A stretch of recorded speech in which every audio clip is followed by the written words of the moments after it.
we are live. Come one, come all, nothing but love, nothing but respect. You know what we do, what we don't, what we is, what we isn't. And I'm making eye contact with the camera now because I finally was able to unclick and unmute Eggs for Breakfast. Say hello, my guy. Hello, my guy. Perfect. Right about to sneeze. As soon as you introduced me. I don't know if Kuma's not on at the moment, so I don't know if he's gonna hop in or not. But the space is open for him if he wants to hop in. What a chapter! I loved this chapter. The last two chapters were good, but this chapter I actually think may be the best chapter of the year. I don't know. I love the Shanks one, but yeah, I good. I like this one more than the Shanks one. Ooh, okay. And maybe that's just because like I like Shanks, but I care less about Kid. Whereas I like Law, Blackbeard, and Garp as opposed to just Shanks. You know what I mean? Yeah, yeah. So it might just be like I've maybe a bit of recency bias. Who knows? We all get stuff like that from time to time. Right. So picking up this chapter 1081, Kuzan, the 10th captain of the Blackbeard Pirates, and this both is amazing and terrible all at once. We've talked about this many a time. The reason why I don't like this is just as an easy summary is it makes little sense for some characters. Like there are some character interactions now that are kind of like retroactively harmed because of this. Mm-hmm. And what I mean by that is like as we know from this chapter, you know, AOKIJI fought Akai Inu almost 2 years ago. Like it was like immediately after the time skip, like before the time skip. So immediately after Marineford they fight. Mm-hmm. Then a year ago he joins the Blackbeard crew, right? Meaning he's been a Blackbeard pirate and the 10th Titanic captain for 12 months. For argument's sake, say it takes a couple of months for them to know who he is before he's being recognized as a Blackbeard pirate. Back in Dressrosa, we also know that like they knew who all 10 Titanic captains were back at the time of Dressrosa, which makes me go back to scenes like Punk Hazard, where Smoker's like, "What are you doing? You like, you know, who are you affiliated with what's going on with you at the moment?" That dialogue now to me is kind of like, okay, that's kind of just like dumb dialogue now. And I know that's a nitpick because that's like 12 years ago. But at the same point in time, it's like because we've been with the series for so long and we've been like questioning this for so long, all of us have read that part a fair few times to sort of like know of it. You know what I mean? Mm. So like I know we've had conversations in the past where I've always said if Kuzan was the 10th Titanic captain, it makes sense, but it's not perfect writing. Whereas if it's someone else, it's a bit more interesting in that regard. But yeah, and the other thing is that like it's one of those things where if the fan base kind of already knows that it is, it's kind of annoying to actually for it to actually be that. Yeah, you kind of want to be thrown off a little bit. Whereas I will say, in the defense of actually like messing with me, this chapter, I could see how people could argue it for or against AOKIJI being like a genuine member or a double agent. Yeah, that's the thing is that like, see, I feel like Oda does this thing a lot where he quote unquote gives us this revelation that's been teased for ages. But realistically, it's like, well, I don't know, because everyone kind of already thought he was the 10th Lieutenant Captain. It's just, and it was just whether or not he was genuinely a member or not. Yeah. And now it's the same thing.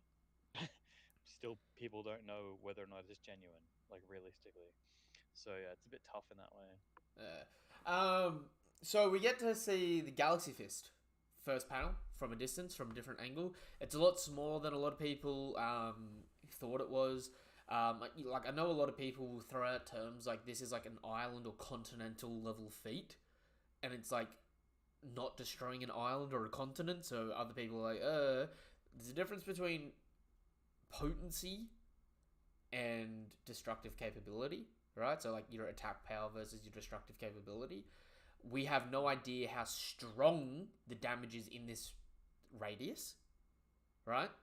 But in terms of the actual radius itself, like I said last chapter, these buildings here, they may look like really small. Just like they may look like they're like 3-story buildings, but they're supposed to be like 60 odd meters tall, and Garp's like like the radius of the attack seems like above the skyline for these buildings. You know what I mean? So it's like this is still like a 200-300 meter wide attack. It's not just like a little thing, and it is advanced Conqueror's armament. You know what I mean? So, like the fact that in that first image you see the lightning bolts not coming off Garp's fist implies to me he can control the epicenter of where he actually like launches the Conquerors from. If that makes sense. We'll say though, there's something to say about like we don't want like it's been pretty damn consistent. We don't 100% know that like Conquerors because it hasn't been is the lightning. You know what I mean? It could just be like a certain level of haki. I would say this doesn't necessarily mean Garp has Conquerors confirmed. Really? Although like you could definitely read into it. See, the I can actually agree with that for a small extent. The reason for it is we actually don't see anyone foaming at the mouth. Which I thought was really weird. But the reason why I think it's Conquerors is because these black lightning lines like this have only actually been shown coming from Conquerors users. Yes. Right? Because when it's non-Conquerors users, the lightning's actually clear. But at the same time, like when we've seen someone use Conqueror's armament, it's always been someone who's just like uber powerful doing yeah. powerful attack.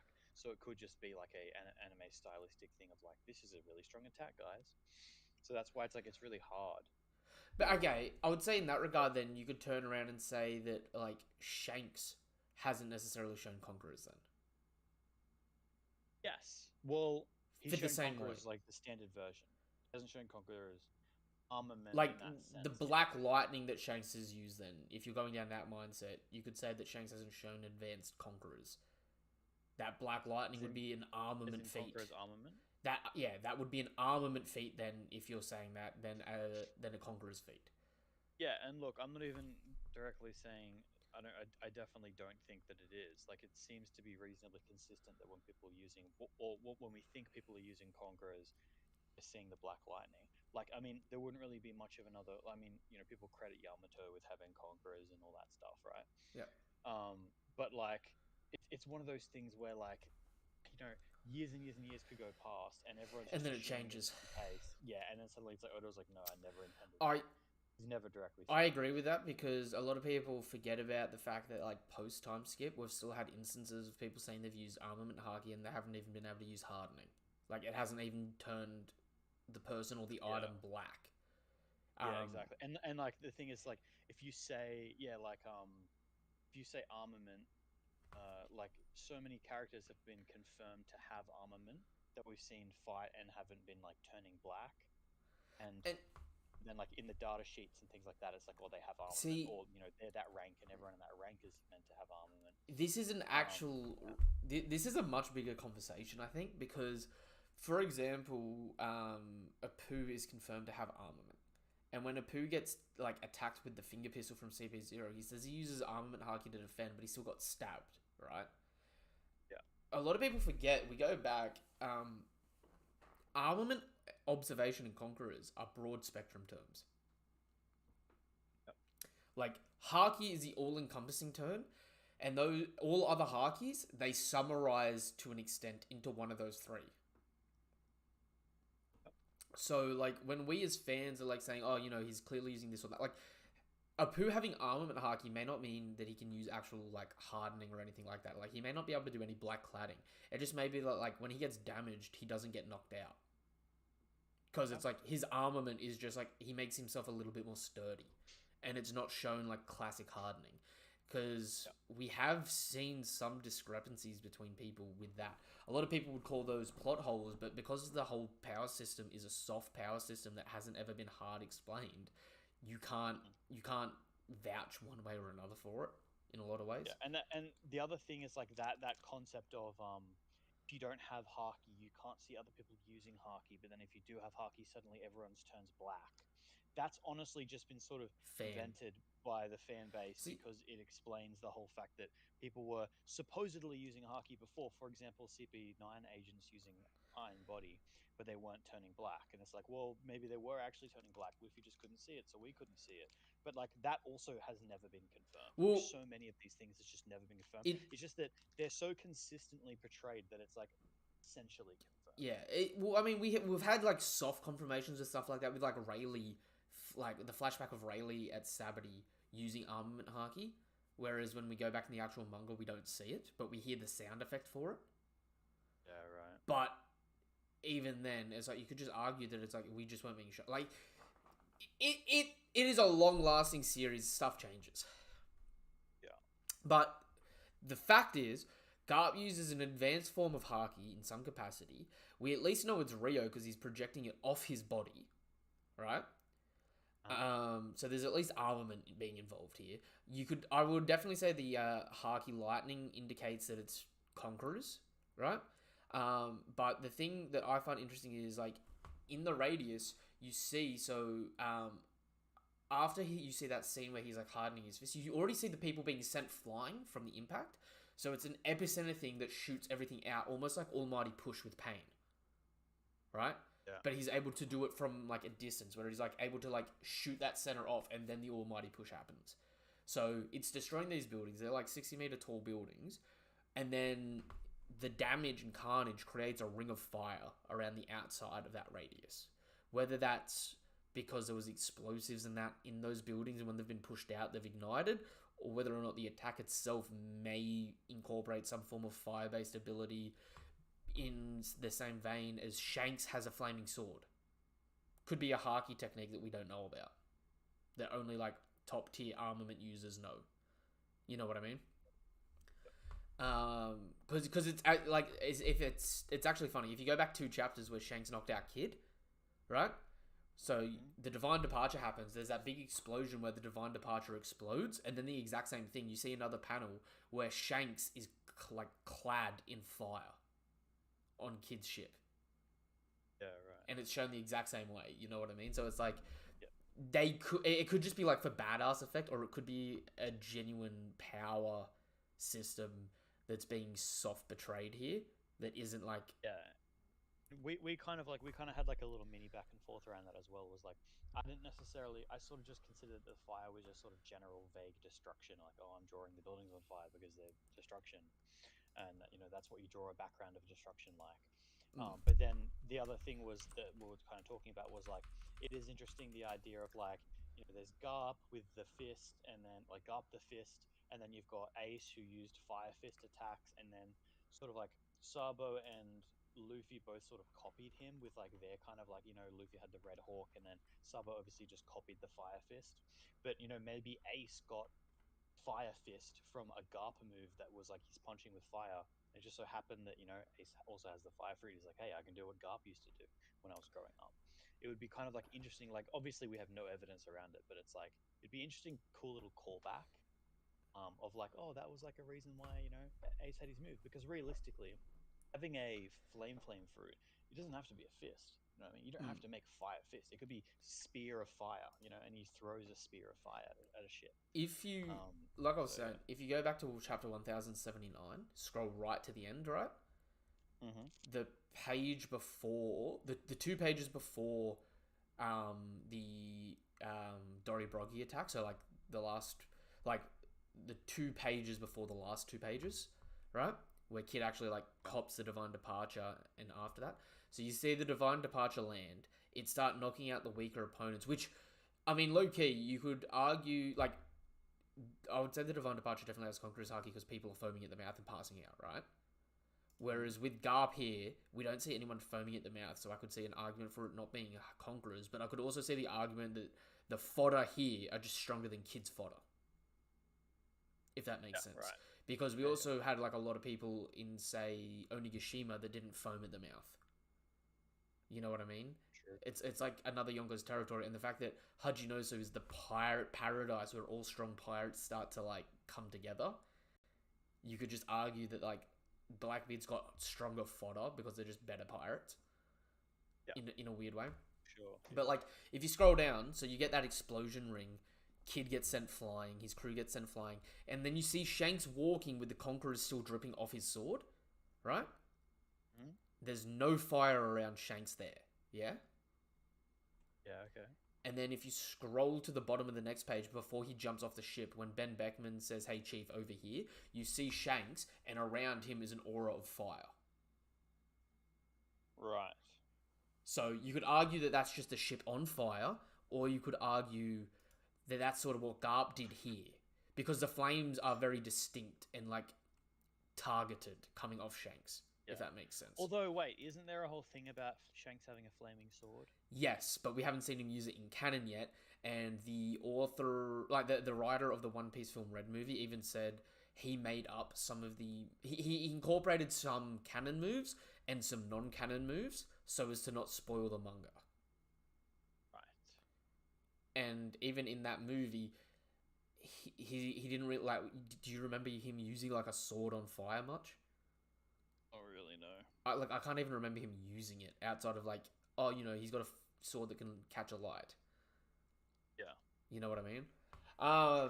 But like I said, that would be in the same vein as Garp in that regard, where it's like Garp is the pirate king for the Marines. Like, would you not agree with that statement? Yeah, I'd say that's probably true. So it's like, if anyone's gonna being the hero of the Marines is sort of better than being the fleet admiral in that regard, because it's like you've got that, like, title about you. But yeah, so we see this attack hit the epicenter. It sends people radiating out.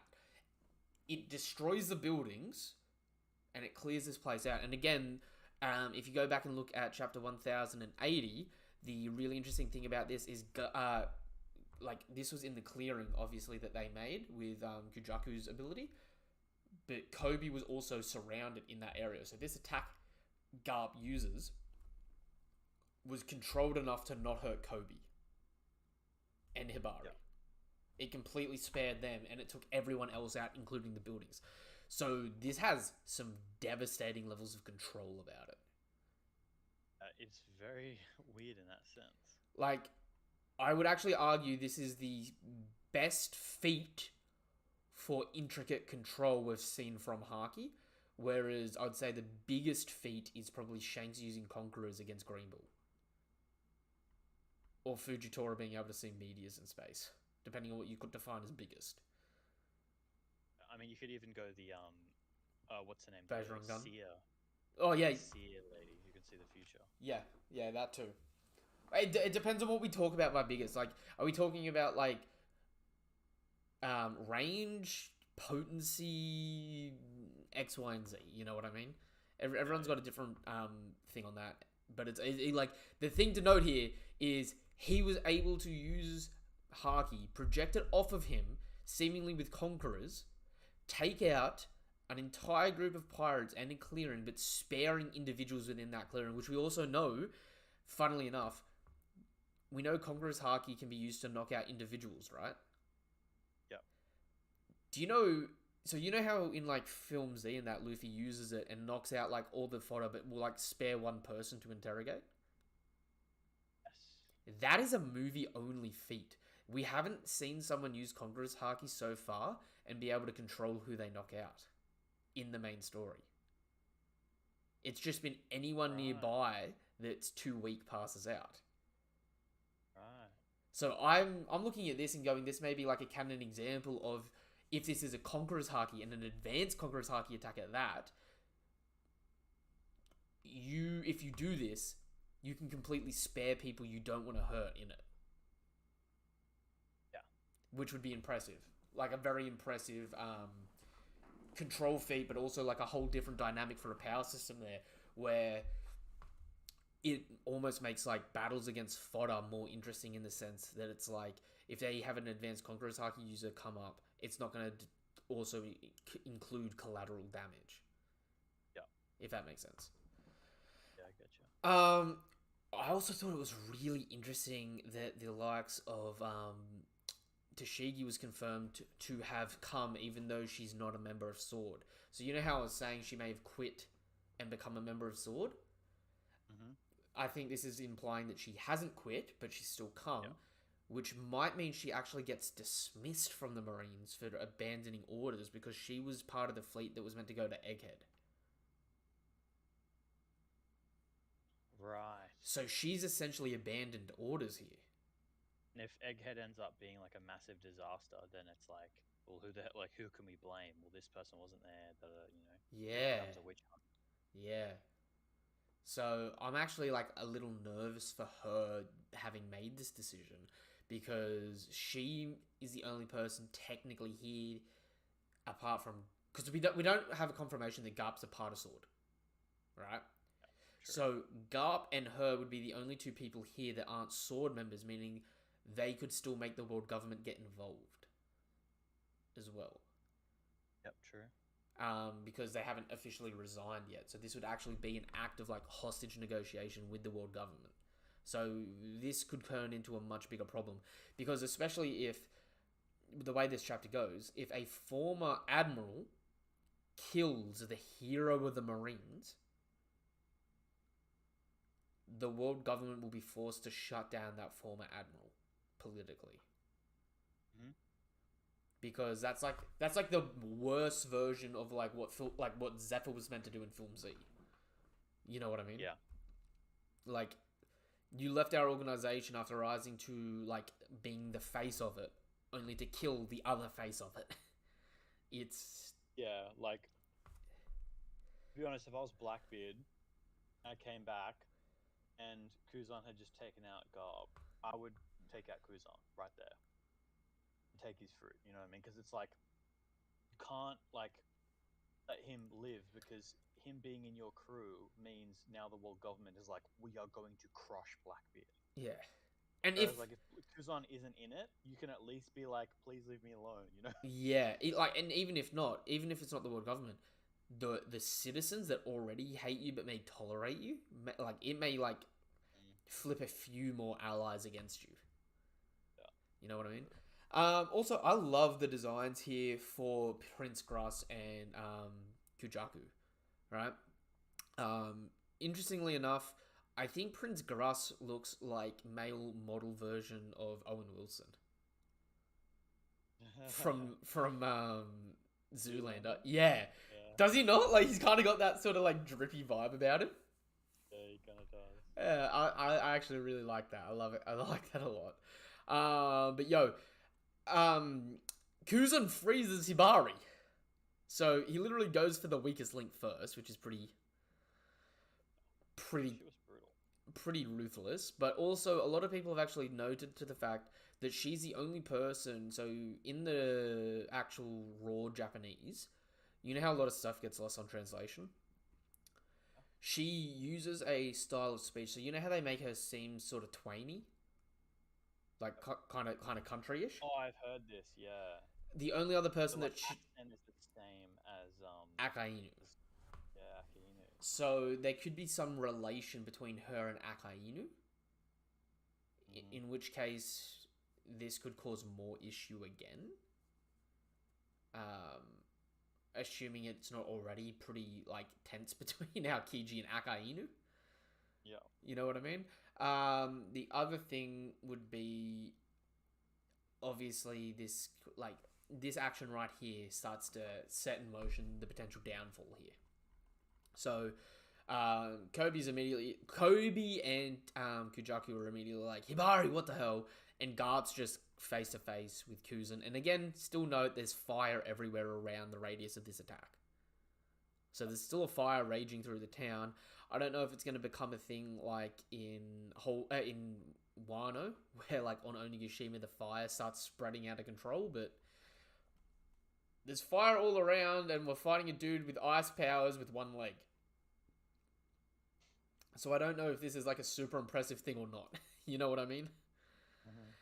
But I love the dialogue here, and like this chapter did wonders for Kuzan for me, because I know this might like mess with a lot of people, but like when Kuzan was introduced, he was my favorite admiral, and then as time went on, I actually kind of cared less and less about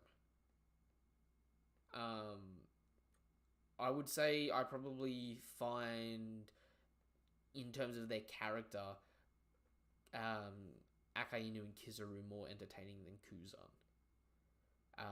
And I've been waiting for something like this for me to start getting a bit more of him, to maybe have some more interactions where I start to enjoy him a bit more again. You know what I mean? I love the chat as well. Ged says Brook versus Aokiji. I'm sorry, I'm gonna have to.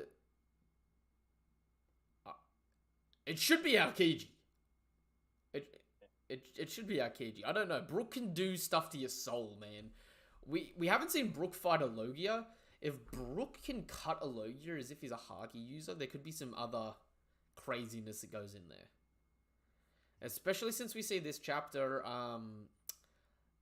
Kuzan gets caught off guard by a Speed Blitz.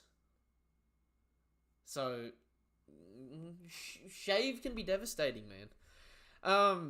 But we get this Aokiji flashback, and I rock with this flashback so hard, right? Don't know about you, but like him being introduced here, and like he's taken out 3 of the commanders already of the Blackbeard Pirates, with Saruman Wolf, Doc Hugh, Stronger, and Vasco Shot.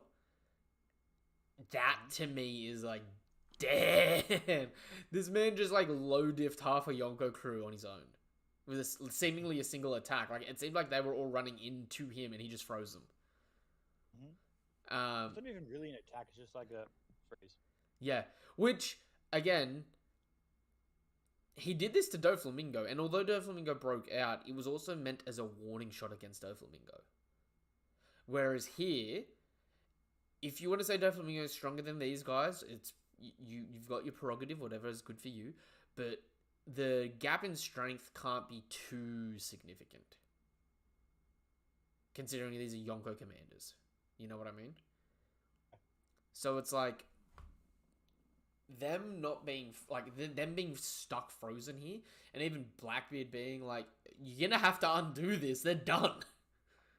That says wonders, considering this is an area of effect attack of just being in his presence. Yeah. And I love, so Blackbeard kicking down the door here. Like, there ain't no point asking who did it. There's only one person on the stinking planet capable of this. There you are, Aokiji. And then Aokiji's just like, you know how your men are.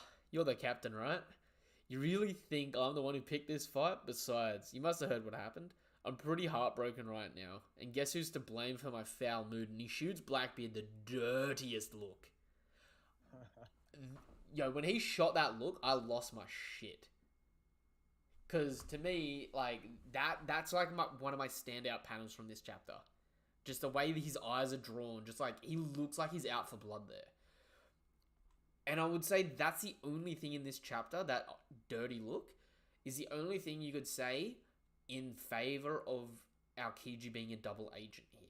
Because him saying, I'm pretty heartbroken right now, and guess who's to blame for my foul mood? You could argue that he's saying Blackbeard's to blame for causing the Paramount War, and thus him versing Akainu. You could infer that. Alternatively, you could just infer that as he's heartbroken right now because he lost that fight, and he's blaming Akainu. You know what I mean? So, it depends on how deep you want to try and read into this. I kind of look at this and say it's the surface level thing of Akainu, only because Oda tends to make things a bit more simpler at times at the moment. You know what I mean? Like, when he does something more complicated, he, like, you know it's more complicated. It's not just sort of like a throwaway, if that makes sense. But, I never realized how much I needed, but how much I hated how well Aokiji gets along with the Blackbeard Pirates. Like, I don't know about you with this, but it's like, this was like, I was so happy reading this because it was so fun, but at the same point in time, all I could think of was, Aokiji, bro, you bitch. You know what I mean? Yeah. How did you feel about it? I really liked that section of the chapter. It just really felt like story. Like, I feel like One Piece recently has just been jumping from bit to bit to bit to bit to Mm, bit. Basically, the entire story has just been a bunch of different scenes all snipped together, and it's like been going on since Wano, and I don't think it's really ended. mm, And I feel like in this chapter, felt like this section of the chapter was like a bit more of a story. Like it was him arriving, them talking, then like moving on to like more of their relationship. I don't know. Realistically, I think like objectively, it was just a flashback. It was mm, just like a part of the chapter, so it was just kind of still jumping around. But for some reason, when I was reading it, I was like, man, this is like I'm reading a story here. Just had that feeling, and mm. it's kind of stuck with me. No, I like that and I rock with that. I also love like the jokes that Aokiji was telling, and they were swapping war stories. They really Yeah. this really felt like the Straw Hats catching up with like a new crew member. Hmm. You know what I mean? And like I like the little bit where he was like, "So what did What did that Akainu prick say after that?" He's like, "To think we came up together and now we got to kill each other. It makes my blood boil." Then I said, "That'll be the magma," and like all the crew's laughing and stuff like that. Hmm. Um, it just shows that this crew actually does like have a light side to it. They're not just Yeah. all scum all the time. It's not. Yeah. It's not just like basic like we are villains, grr. Yeah. But at that same point in time, like Lafitte was really interesting to me in this segment. Just like chilling in the background, not saying anything, just watching. Because Lafitte is the most mysterious Blackbeard pirate at the moment.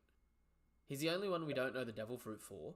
He's one of the founding members of the pirate crew. He's a former world government employee as a sheriff, which is like a role we don't actually know existing outside of him in the world of One Piece. Hmm. And he was able to speed blitz into a meeting with the fleet admiral, six vice admirals, Kuma, Doflamingo, and Mihawk without them noticing. Like, he is still the most intriguing person because there's just so much nothingness about him Yeah. at this point in time. And we also get the first canon representation of Aokiji only having one leg. This was revealed in Yeah. Film Z back in 2012. Whopping, actually no, it was 2011 now. A whopping 12 years ago. But I think this to me, by the way, I think this to me kind of confirms that like major things like that sort of are canon. yeah, I just kind of convinced them, like I just kind of consider them as canon because it would be so odd for Oda to just go back on that and just go, oh no, it just wasn't canon the whole time, and he's got I both view legs. I view those movies as a matter of what happened. The events aren't canon, but And power scaling as well. the characters and anything they're capable of in those movies are probably canon. Yes. Because there's nothing actually like when we talk about the power scaling, it's like, well, okay, the power scaling in the movies. There's nothing in the movies that really actually stand out against what happens in the series. Well, I guess more Luffy's power scaling against people.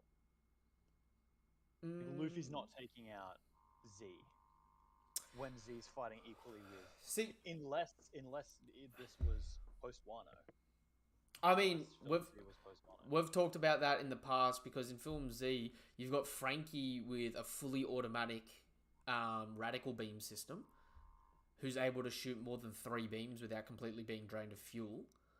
You've got Yeah. Luffy in the animation style. The animation for Rio's used for the first time in that movie, and the animation for Future Sight's used for the first time in that movie, with the red eyes and like Luffy's hand thing and the energy swirling up through it in Gear 2. So it's one of those movies where it's like it could be well ahead of its time and we wouldn't know, but it's also like it's non-canon, but we know that there's like a missing spot for say an admiral, so that Z's probably a canon person that existed in the world, we just don't know of him. Yeah. So similar to like Shiki, right? Like he always was like a canon person that existed in the world. It's just like we don't know that he was doing what he was doing when he might just be dead. Yeah, Most likely just dead. yeah. Because they're not going to bring him into the real story, and because he's already sort of had his limelight. So I doubt he's actually going to come into the real story. I would And say then, the yeah, only and then like because he's already sort of been shown, but also like yeah, I don't know. I would say He's not the going to be only revealed till exceptions the movie. are the movies that Oda wasn't involved with and Stampede, strictly because Stampede was a movie Oda was forced to do. And since Stampede came out, we've had the whole Roger Pirates crew make their canon appearance in the manga, and Bullet wasn't among them. Oh, right. You know what I mean? So it's like it doesn't have that double level of canon.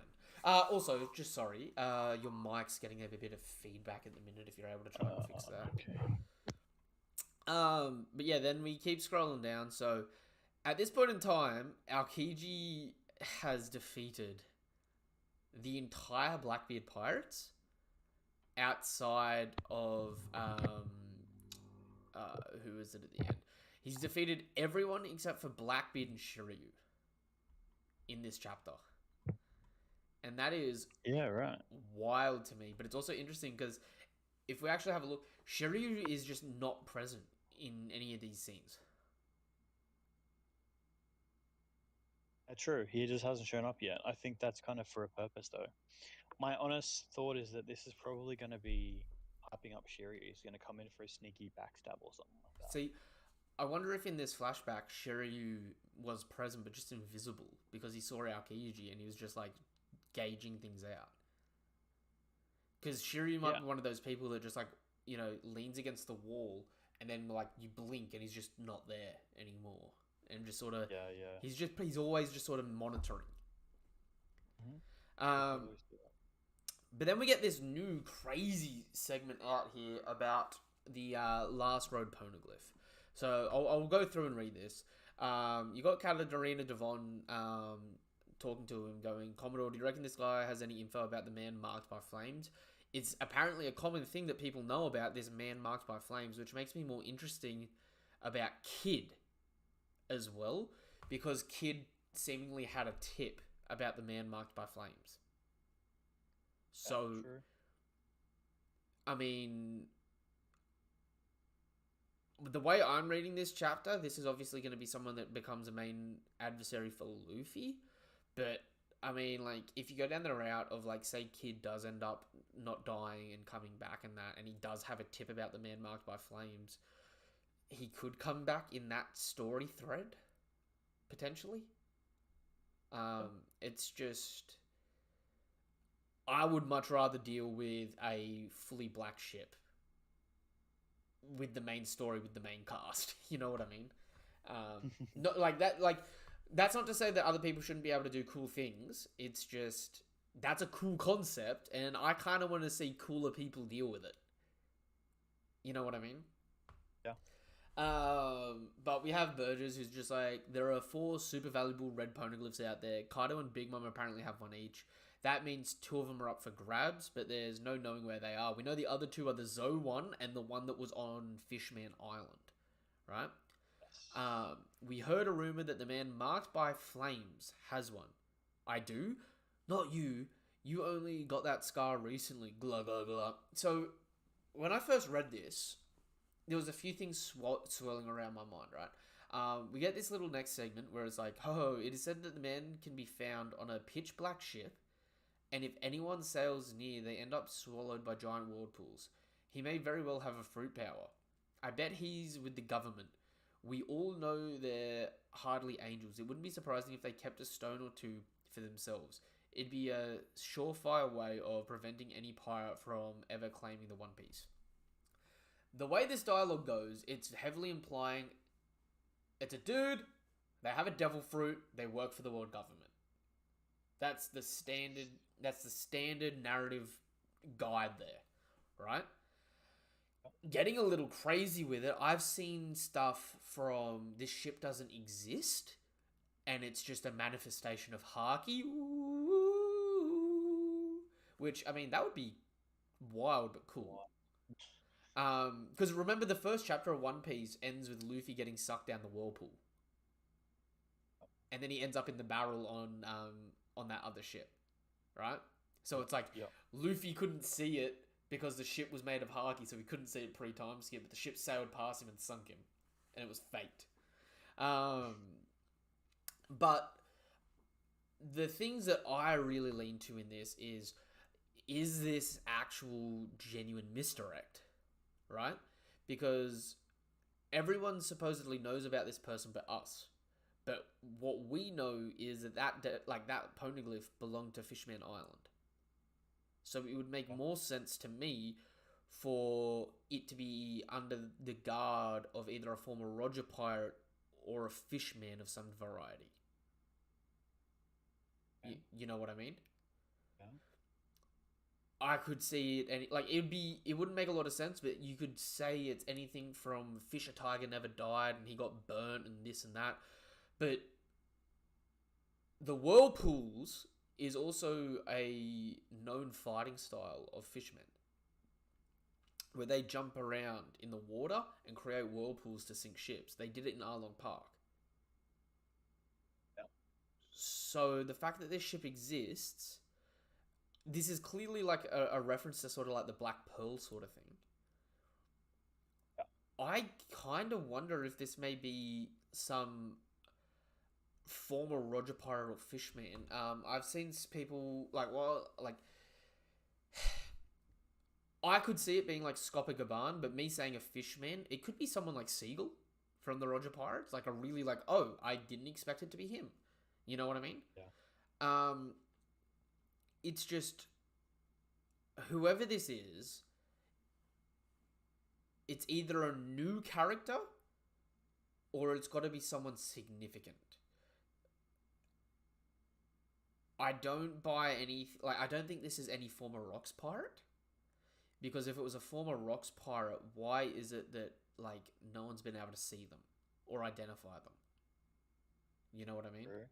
Yeah, good point. It has to be someone that is wanting a level of anonymity. Right? Which the world government definitely likes anonymity. I know you brought out the idea that this may be Im's ship. Yeah, it seems a bit like a lot. It's kind of tough because it's again, I feel like I say this a lot, but all of this stuff kind of boils down to what is Oda planning on on making happen. What's going to happen, because it could be so many different things. But does Oda envision a massive war at the end where Luffy already knows that Im exists and he's already become the Pirate King and he's gonna do a big war to take over the evil world government? Or is Im gonna be a villain that they face suddenly out of nowhere before they even reach Laugh Tale? I mean, because if that's the case, if the second one is the case, then I could totally see this being a thing. This is how they fight. And I even said to you, I think through we were messaging about it, it'd be cool to see someone for example, Saturn getting beat up at Egghead, and then we have a chapter where the other Gorosei are giving a report to Im, and they're saying yeah, Saturn got beat up, Luffy has done this, plus Shanks is on the move doing this now, and then also Blackbeard's done this, and then so you hear all of these things, and then you just see Im walk off without even saying anything, because again, he never speaks, and then just gets on a black ship and then sails off. And it's ooh, he's a black ship, and we don't know which one he's going to go after and what's going to happen. And then, that would be a really cool cliffhanger. But again, that's all if Oda wants him to be a villain that we see before Rough Tale. So, whereas it could also be the idea of we already become Pirate King and then there's a big war, which is a whole different storyline, which everything would be different in my mind. Whereas I was sort of leaning to maybe some other potentials. The first thing that really jumped to my mind was Chapter 0, with the Battle of Ed War against Roger and 50 Shiki ships, ending with a giant whirlpool causing the other ships to be sunk, and the Roger pirates escaping with an ancient weapon. Mm-hmm. This power seems like something capable of doing that. And we know the Battle of Ed War happened before the Roger pirates made it to Fishman Island, like with the Odin journey, right? So it's very Yeah. well that they could have like borrowed the poneglyph from this ship, taken it to Fishman Island, did stuff with it, and then dropped it back to this ship. If they got it at the Battle of Ed War, if maybe this ship's involved. If this ship isn't involved, the power still might be. This power could be what Dragon has. I even thought about the possibility of this being Dragon's ship moving around, and people thinking it's like, oh, they've got the poneglyph, but it's really how the revolutionaries move from island to island without being noticed. Yeah. Haven't we seen Dragon's ship? Dragon's ship though? Yes. And I looked at so we haven't. There's 0 ships in the world of One Piece that is just jet black with a black flag, right? But the powers being used here, manipulating water or weather patterns, we have seen different things do this. Whereas if we just chalk this up to a devil fruit alone, and it's only whirlpools, the question I ask then is this not just like a water-based devil fruit? Which, like you said, could be related to Im. But if you gave it to someone that wasn't Im, a water-based devil fruit I find a bit too unconventionally broken. This is something that I wanted to mention. I don't know why I got this vibe, but from reading it, you know how that, like you were saying earlier, they said that it was going to be somebody with the devil fruit and somebody from the government. Yep. For some reason, when I saw they said it's a devil fruit, my immediate reaction was, it's not a devil fruit. Yeah. And then when they said it's from the government, I was like, yes, it's from the government. See, I don't know why. It makes no sense, but I don't know. But like, it makes me really feel like it is someone from the government, but it's not a devil fruit. See, I looked at this and I went, okay, so they're not a devil fruit user and it's not from the government, which is why I was like, okay, Fishman, since it was last seen at Fishman Island. You know what I mean? It's just like one of those things where it's like, it felt like too much hearsay. And the point of it being like, this person's so mysterious, whatever information you would have on them would almost, like, it'd be more entertaining for it to be wrong. If that makes sense. Yeah. As opposed to like, oh, we know all this stuff about this mysterious person that no one's ever seen. Like, how many survivors would there be to tell about this story? And like, I know we had this conversation as well where you were like, they've got to be, you know, strong and whatnot to be doing this around, like sailing around the New World like this. And I was like, well, we don't even have a guarantee that they're in the New World. We have no idea of where this ship's meant to be located and where these events happen. It could happen in the Florian Triangle for all we know. Yep, that is very true. So it's one of those things where it's like, this could be happening anywhere and doing anything. I mean,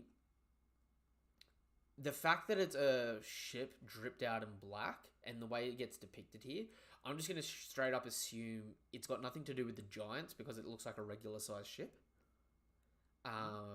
So I'm immediately like, okay, it's got nothing to do with Elbaf, even though Saul and the last information from O'Hara has everything to do with Elbaf. You know what I mean? I look at this and I'm like, I feel like this is a free agent. I could actually see this being someone from the Void Century. Another person like him, but for the forces of good, that's just been sailing around with this poneglyph for years, trying to keep it out of the hands of the world. Yeah, I could totally see that, and I actually, yeah, I think it'd actually be like pretty understandable, and yeah, exactly. But that's the thing is that like then there's just no guessing. Yeah. Right. Yeah. So that's what I mean. Like, I think my only guess is kind of Im, but like at the same time, I think it's more likely just sort of no one that we've met yet. I could also see it being, like I said, being someone like Scopigaban, since we had Crocus at Whiskey Peak, the beginning of the Grand Line. We had Rayleigh. Well, okay. Even going back further than that, we had Shanks in Dawn Island at the beginning of the story, right? Then we get to the beginning of the Grand Line and we've got Crocus, and then we get to the beginning of the New World and there's Rayleigh, right? And then when we finally get to the end point, okay, you could say it's Shanks as a Yonko being back around, but I could definitely see this as being another Roger pirate. And the thing about that would be really interesting would be the dynamic Shanks would play with that, because Shanks says he's after the One Piece now, right? This would be the only poneglyph that Shanks doesn't have, right?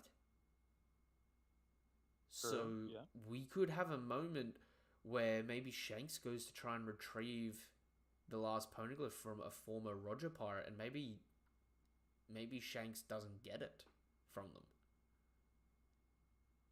or Shanks has to like give something else up, like take another bet on the new world, sort of thing. You know what I mean? Yeah. There could be all sorts of things here. It's just the fact that like this ship has come out of nowhere is like, because when we say the man marked by flames, it's like I remember people saying, oh, it might be AOKIJI, and they even just address it this chapter, and it's like it's not him. Saul could be marked by flames, but then apart from that, we don't know anyone with flame marks. But do you know what is very interesting?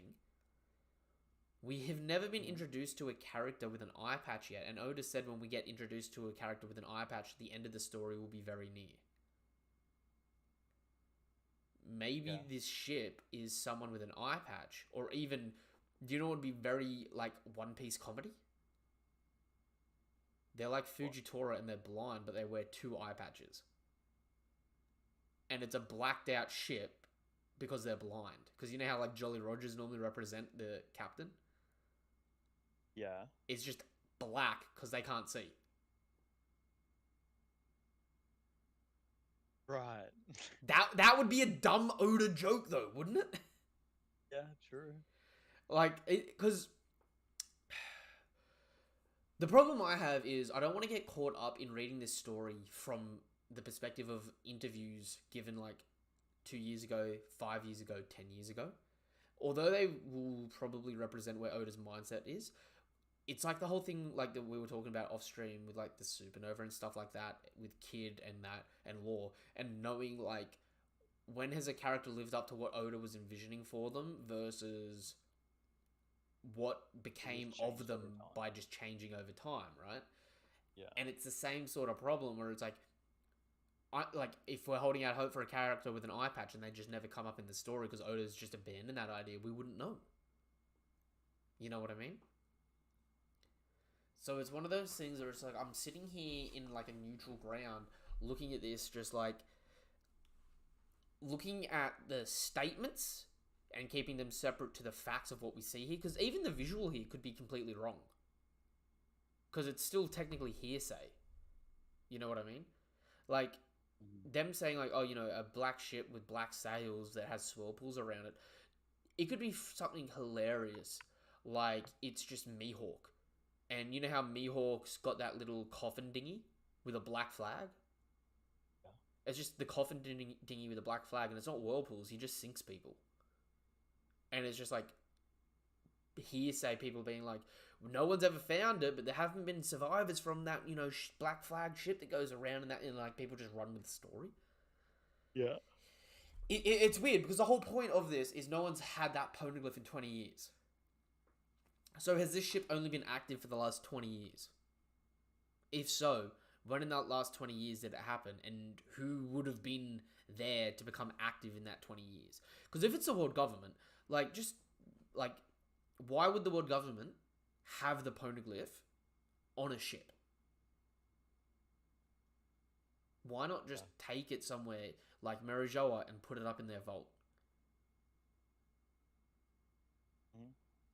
So, to me, like, it rules, like, say, Im and the Gorosei out. But if it is someone from the world government, okay, who would from the world government would just have a black ship and black flag?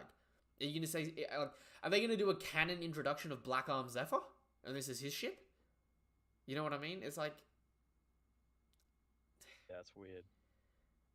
And the fact that this ship has got no identifying market... Like, I even thought about the prospects of this being Rocks.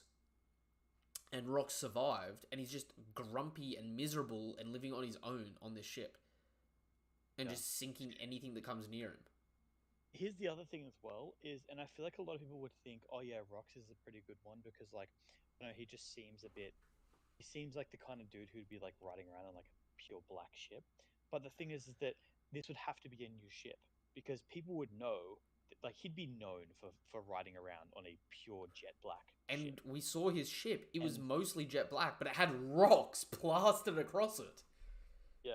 And like that's the thing. So like this would have to be a completely new ship because otherwise it would be like people wouldn't be like, oh, it's this guy that no one knows about who's on a black ship. It's like it's the guy who's going around on Rox's ship. It's probably Rox. Like that's what the legend would be. People know people would know what his ship looks like. Yo, actually, unironically, this may be Rox's new ship. Because I'm looking at I'm looking. So the chapter that Kaido gets taken out, we get that flashback where he's gonna join the Rock ship. The Rock ship back in the day, it's got one, two, three, four. It's got 5 sails. 4 out of the 5 sails are jet black. Yeah. It's just the ship itself is a white hulled ship. But like this ship, could just be like the updated version of the Rock ship, or even it is that same old Rock ship from God Valley, and it just got burnt to shit. That could be interesting, because the whole man with the burn scars or the man marked by flames. It's like, what does that mean? Yeah. You know what I mean? Do they have flame scars? Because like AOKIJI falls under that precedent. Saul falls under that precedent. What's marked by flame? Or are they going to have like a big symbol on them like a flame? Because we also know that the Rock ship, like the Jolly Roger for the Rock ship, is like a skull with 2 flames coming off it. I could see these being rocks, maybe. But it wouldn't make a lot of sense, because the rocks should be old as shit. Because Big Mom and Kaido are ancient. Dude, it'd be like, oh yeah, this guy's as old as Garp right now, and it's like, and we're just getting him introduced in the story now. Oh, here's another immortal. Yeah, the old people, they never die. But yeah. Okay, moving on. We get the next part with AOKIJI, and AOKIJI's like, the poneglyph's holding nothing but bitter memories for me. I don't remember seeing any giant garish redstone at Ohara. What I do remember is a dear friend taking a stand against the government, which again, they're bringing there's a narrative link there of the man marked by flame and Jaguar D. Saul, because they keep getting brought up in the same chapters. Yeah. So it's like, there's a narrative thread there, but I don't want to say it's the obvious one there, because it makes less sense. Because Saul also isn't like an aggro person, so him just sinking all ships doesn't make a lot of sense to me. Yeah. But then we get my dude, Lafitte, right? Straight up say, Commodore, what do you want to do with his power? His power could be quite useful. Should we steal it? And then AOKIJI blitzes everyone else on the crew but Blackbeard. Just one shot freezes all of them. And the way Blackbeard recruits AOKIJI here is actually very interesting to me.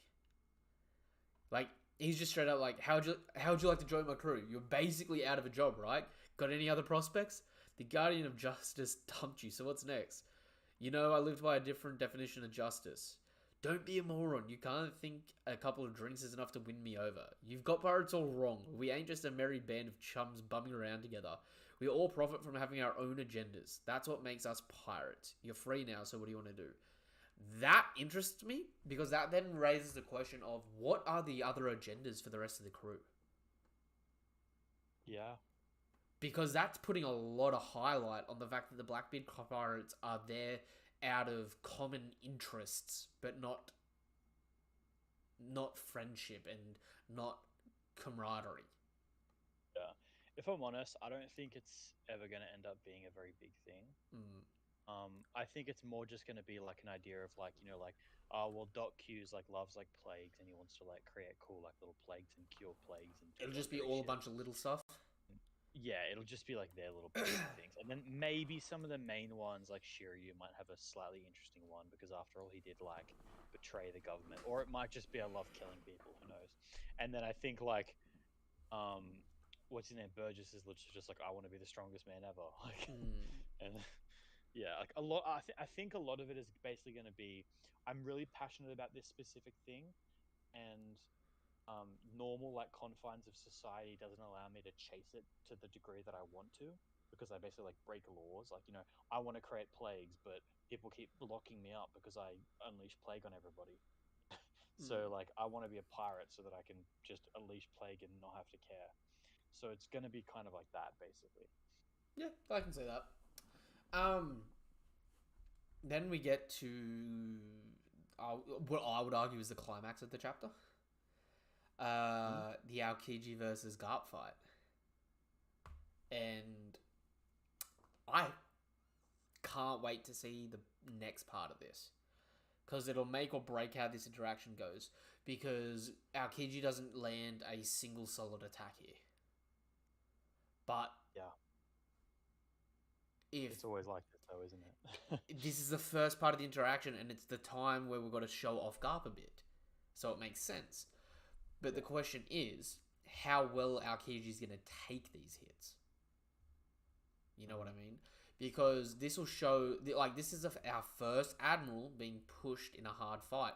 And I still argue that he's arguably the second weakest Admiral, solely because he's lost his leg and whatnot. I put Green Bull under him just because Green Bull has not had, like, a whole lot of great showcasing. And this man did just, like, one-shot an entire Yonko crew other than two people. You know what I mean? Yeah. So it's like, I mean, how many other people can you say one shot the entirety of a Yonko crew all at once, except for the captain and first mate? Yeah. True. So he's impressive, but like, we got to see where his Haki game's up. And this chapter, his Haki game doesn't look on point because Garp blitzes this man and grabs his mouth, telling him to shut his bitch ass mouth up. Well, Straight see, up. like, the thing is that the only people that we've seen. Oh, actually, we haven't seen any significant like hockey feats in fights from the Admirals. We obviously know that they did that Wall of Rio to block, and they've had confirmed to be it, and you can pretty well assume that they have pretty solid hockey. But in terms of fighting, every time we've seen Kizaru fighting, which to be fair has mostly been in movies and stuff, but it has been Devil like, fruit. I'm going to use my light powers. Every time we've seen Aokiji do anything, it's been, I'm going to freeze everybody, and then um, the only thing that I would say is with Akainu is that like he's like at least like physically strong enough to like fight Whitebeard hand to hand, Yeah. which is like really impressive. But even then, a lot of it was relying fairly heavily on the fruit. Although I would say, like, obviously you've got to rely pretty heavy on being strong enough to go blow for blow with Whitebeard. The So I fact that think he was like, able to block the Whitebeard's Naginata with his foot is yeah, impressive. it was wild. Yeah. And So I think like Akainu to me is like, okay, physically he's a great fighter, but the other ones still haven't really earned their well, claim as a fighter. So what I would far, it's say just in been that, I have a great fruit. I always defend this in the sense that it's like Kizaru is the most slept on admiral because people either think he's too strong or they think he's too weak. If that makes sense, like people either look at it and just go, "He's light, he wins," or they look at him and just go, "Oh, he's too weak." But people forget all the feats he had because he also was able to physically overpower Whitebeard's sword, like his Naginata. So Yeah. our Aokiji definitively had the worst showcasing at Marineford against Whitebeard. The other two admirals showed more and showed better fighting against him, and they're also a decade or 2 decades older than Aokiji. So it does kind of make a little bit of sense there because he's like, as we find out this chapter, Garp's former protege. Yeah. So it's one of these things where I say Aokiji as like he was coming up through the ranks a little bit younger, got a little bit more like, oh, you're thinking of things in the old way. Let me get into positions and this and that. Remember, Sengoku's the one that nominated Aokiji for Fleet Admiral role. So Yeah. it may have been a matter of like he had some fresh ideas of how to like improve on the place, and he sort of jumped the gun and didn't actually have the strength to back it up, even though he was close to it. Because, I mean, you have the whole like when we go back to Marineford and look at it, right? Aokiji tried to freeze Whitebeard, and apart from that, he did nothing to Whitebeard. Right? He did the exact same thing to Whitebeard that he does to Garp here, and both of them get out of it like no problem, right? But then you have Akainu. Akainu put a hole in Whitebeard's chest and then took off his face, right? And was also proceeding to go blow to blow with him and his Bicento, which is a supreme grade sword. So he was doing really good. Oh, all right. Chat's just saying we're getting a bit of feedback from him, my dude. Okay. But yeah. So Akainu was getting some really good. That's better. Akainu was getting some really good feats in against Whitebeard. But then you also have Kizaru. Kizaru stood on his blade, stopping him being able to move and fight, and was putting holes in him. And you know how we talk about like future sight at Marineford? Like potential instances of people using advanced observation haki? And we have like people use examples of like Whitebeard stabbing Aokiji through as him potentially seeing the future to dodge it. And then Akainu getting attacked by Marco and Vista being able to dodge it. People forget Whitebeard Whitebeard swung at the back of Kizaru's head with his Naginata, and Kizaru turned to light and morphed around the blade, while like his back was facing Whitebeard, and stuff like that. Like when you go back and you like ignore the anime and just go over the manga. Outside of Ice Age, which was a great start to their war, Aokiji didn't do shit. Like Aokiji had the worst combat showing.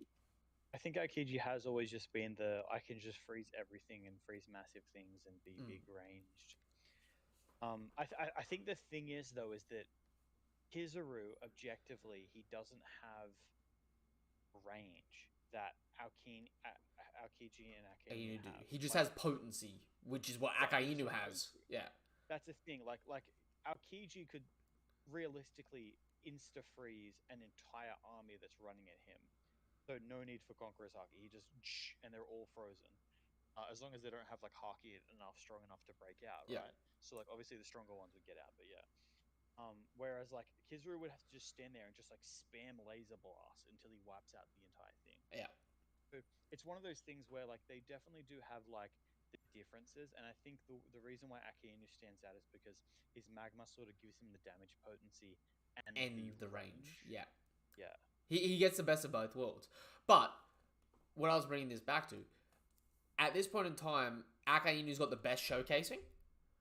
I argue Kizaru has a better showcasing than Aokiji, even though he doesn't have the instant range that Aokiji does. He can still cope with the range just by spamming attacks. You know what I mean? And he's had better one-on-one showcasings. But the thing here, this chapter sets up that has me way more interested is Kuzan being Garp's protege says to me Garp trained him in Haki. And we saw how good Kobe got with using Rokushiki and Haki. I'm expecting that from Kuzan here. Like, to say Garp's protege and to say that you've got a new favorite, that's like the number one pupil versus the new pupil. You know what I mean? On some like to bring this back to Kung Fu Panda, right? It's like it all comes back to Kung Fu Panda. No, but it like Garp's got to teach Kobe the Wuxi finger hold. You know what I mean? Like this guy is like the leopard from Kung Fu Panda in the sense that he was the number one student, the strongest. He literally like he scraped his finger against the sky. And everyone thought he was going to be the dude, and then he turned to darkness. Which, the way he's talking here as well, like, he respects Garp because Garp doesn't take shit. Garp didn't accept promotions and stuff like that. Garp knows that the world government is problematic. Aokiji's gone, look, I know that's what you were, and that's why I looked up to you, but my path can't be being just out of their range but still doing their bidding. Like he's an inquisitor for the Empire. Yeah. You know what I mean? He's like, I'd rather be a rebel. Even like Aokiji here, the vibes I'm getting, if I'm gonna like link this to something, it's like instead of being an inquisitor for the Empire, he's decided to become a rebel. But instead of being a good rebel, he's joined like Saw Gerrera's guerrilla warfare group that isn't afraid to attack civilians. Yeah. You know what I mean? And I think the interesting thing about that is that's sort of like he's now put himself in the situation that AOKIJI was back at Ohara. The thing that he criticized AOKIJI for doing. You know what I mean? Because say he takes out Hibari here. Say he wins. What is the situation of AOKIJI winning? Does he take out everyone else? Or does he let them all go with Garp frozen? Or is he going to get in more trouble if he doesn't keep them to sell to Cross Guild? Yeah, true. So, him saying he can't let Garp go here because it makes him look bad to Blackbeard. Well, he can't let Kobe go because it makes him look bad to Blackbeard. Okay, Garp, we know Garp's not going anywhere, right? Yep. So what are the alternatives? If he's doing this because Blackbeard will put him, call him out and be like, you're obviously a traitor or something, even if he's not, one side has to win this, it has to be overwhelming, and it has to be clear cut. So it could be Garp beats the shit out of AOKIJI, takes Kobe, but as he's leaving, say the likes of Shiryu attacks Garp, and Shiryu stands up for AOKIJI, being like, look, he gave it his all. You know what I mean? But the problem with that is, that looks sus because Shiryu also worked for the world government. Would you trust the two dudes in your crew remember in Dressrosa, Burgess was like, I don't trust Kuzan, and then Blackbeard was like, you trust Shiryu, they're both the same type of dude, and it's like, the seeds have already been laid that those are the two most untrustworthy people on this crew.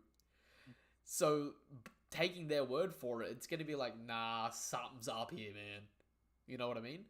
But then on the flip side, if they beat Garp, I could see the others retreating because they're too weak. But if they beat Garp, Kuzan still has to take Kobe, doesn't he? Because the whole point was to not lose Kobe.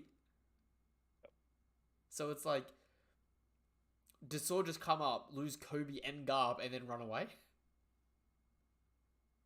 Because that looks shit. Right? But on the flip side of it, say Garp just beats Kuzan here. I mean, shit, the Admirals are looking bad here. Even though Garp may be Pirate King-esque level, it's still making them look kind of shit. Not putting up a better fight. And true, especially coming off the tail of Green Bull. Like at that point, you're not representing like one. You're not saying there's one shitty admiral. At that point, you're representing admirals as a group. Yeah. And look, it may be that the Admirals end up getting that shittier showcasing. Maybe the Admirals are more along the line of the current Yonko candidates, where they're not quite what the OG for Yonko were, but they're stronger than the first commanders, and a lot of people have put them there for years. A lot of people have put them weaker, a lot of people have put them higher. But it's a make or break for them at this point. You know what I mean? Yeah. And it's like, we keep being told that they can never fight all out. Well, AOKIJI's a pirate now. He's got no excuse not to fight all out. Especially when he can undo all the damage he does after to the island. True. And, like, it feels like we're between a rock and a hard spot. Where it's like, we can't have a kid-in-law situation here, can we? Because whoever gets that situation looks shit. Either Garp's a fraud, or AOKIJI's a fraud, or the fight gets interrupted and someone gets jumped. Yeah. We know with the way the chapter ends, Blackbeard could return in time to maybe help and jump Garp. Right? But I find it hard right now. Not just because I don't know what to do. My take, honestly, is that Garp is going to look like he sort of has general control of the situation, and then Kobe is basically going to be like, Hibari was her name? Yeah. She's my wifey. I'm gonna stay Mm. because even if we fight him and win, she's dead because he's not gonna unfreeze her. So he'll So sacrifice himself to get her freed and be like, "Don't yeah, worry about and then me. be like, I'll come sorry, up with God. something." Yeah, and be like, yeah, and just basically like, sorry, God, you gotta go. Because realistically, that's the situation that they're in right now, right? Like, they cannot leave here, even if they absolutely destroy everyone, even if every single marine on that island right now is like Pirate King level.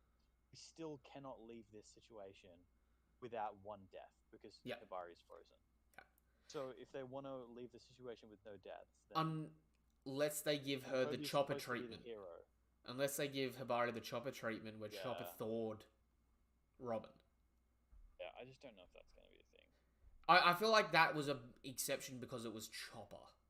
Yeah, I think it's an exception, and also just like protagonist level. Yeah. To do But, that. Garp broke out of getting frozen solid this chapter. Maybe he can do a Haki thing. Yeah, maybe there's a weird hockey thing. Which actually brings me to another point. The ice ball attack from AOKIJI this chapter is a little bit different to how it was done against Whitebeard. Against Whitebeard, it almost seemed like he like shot a ball of ice and it encased Whitebeard and froze him. Whereas this chapter, it looks like he actually like spawns the ice around you and like you're the epicenter of the attack. And I kind of like that. I kind of like that more because if you actually look at him, he crosses his arms and makes like a cross point with his arms. I kind of like the idea of him using that to like target where the epicenter is to freeze you from a distance. Yeah. But we also learned that you can break out of it pretty easily with some decent haki. And this isn't the same as Doflamingo, seemingly. Doflamingo seemed like he like gave him he froze him surface level and it was a warning. This seems like I'm trying to freeze you, and Garp's just like, ain't none of that. Ain't none of that. Which again leads me to the point. It's gonna make either admirals look good or admirals look bad here, because if Kuzan doesn't have the haki to start clashing with Garp, it's this is essentially like saying, how would an admiral go against an old pirate king? And it's like, it should be closer than you want to say in any capacity. No matter who the winner is, it should be closer than you think. Yeah. You know what I mean? I also love this in the sense that like Garp uses Shave, blitzes AOKIJI, grabs him around the throat, and seemingly uses Dragon Claw with Conqueror's Haki to throw him. And this attack blew whole. As I said to you off stream, I think this is an attack Garp uses normally out on the ocean to throw people to the bottom of the sea. Yeah. I think it'd be really interesting if it would, because see how he like literally like threw him like through the ground. Yeah. It'd be interesting if he could like literally throw people like, let's say they're on a boat, he's boarding their ship. He could literally just throw them through the ship into the ocean. Yeah. Just put a hole through the ship. Sink the ship and then. Yeah. That'd be really interesting to me, because like the blue hole thing, it's obviously like the other attack he did was like Galaxy Fist, so it's like it seems like his attacks are based off like celestial beings, which Like space stuff, yeah. which also leads a bit of credit to the idea that Dragon's wife may be a celestial dragon of some capacity. His Gatling attack needs to be called the World. The world. The world. Just And Garp just leans on his on his toothpick legs, leans back and just points. Do you know what's actually funny? I didn't even think about this. This chapter obviously came out this weekend. It was my pop's birthday this weekend, right? And my pop has like the Garp goatee and short hair. And I've always said my pop kind of looks like Garp. When he was younger as well and was a bit fitter, like less pot belly, more more beefy. But I find it funny because it's like when certain chapters come out on certain people's birthdays, it's always funny. Like my dad reminds me like crazy of Buggy the Clown, and the like heaps of like top tier Buggy chapters have dropped on his birthday. So it's just like good comedic timing sort of stuff. But then we cut to the last segment of this chapter, and another member of the Worst Generation has suffered a crushing defeat. Winter Island, the New World, the Polar Tang, the Heart Pirate submarine is currently sinking to the ocean's floor, torn to pieces. Azihahaha. Without a ship, you can't even call yourselves pirates anymore, let alone escape. The owners of the 100 hearts you stole at the Rocky Port are still living on Pirate Island. I bet they'll be thrilled if I bring him your heart. We'll have a toast. So now that this fight's done, I've got to bring back a thought here. AOKIJI said they were going to get involved with whoever won this fight.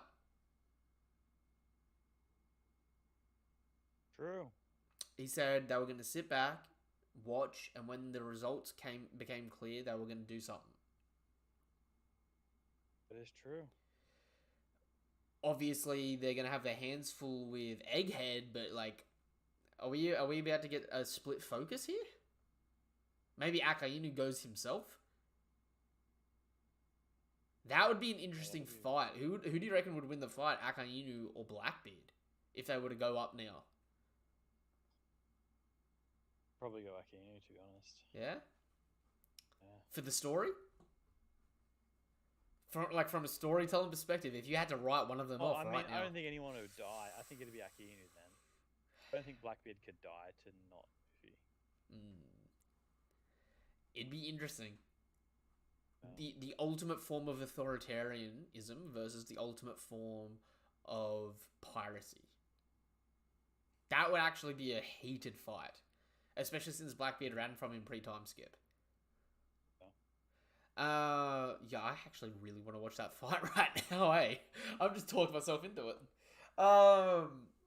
But we see the Heart Pirates are drowning, and the Polar Tang's been sunk, and it was already underwater. So Beppo says some of these guys, like all these guys, should be right, but I mean, do people drown in One Piece? Like, yeah, true. Some of these people are knocked out. They're not just swimming here. You know what I mean? Like, no offense, but like Jean Bart, nice knowing you, dude. You had like 4 good panels. Nice to see you included in the manga. I remember you fondly from Sabity. Just hanging. Yeah. Just hanging out there. If they do get back together, what do you reckon their new ship would be? Would they get another submarine? Oh, that's a good thought. Would they get like a big, like a nuclear sub, like one of the big long ones?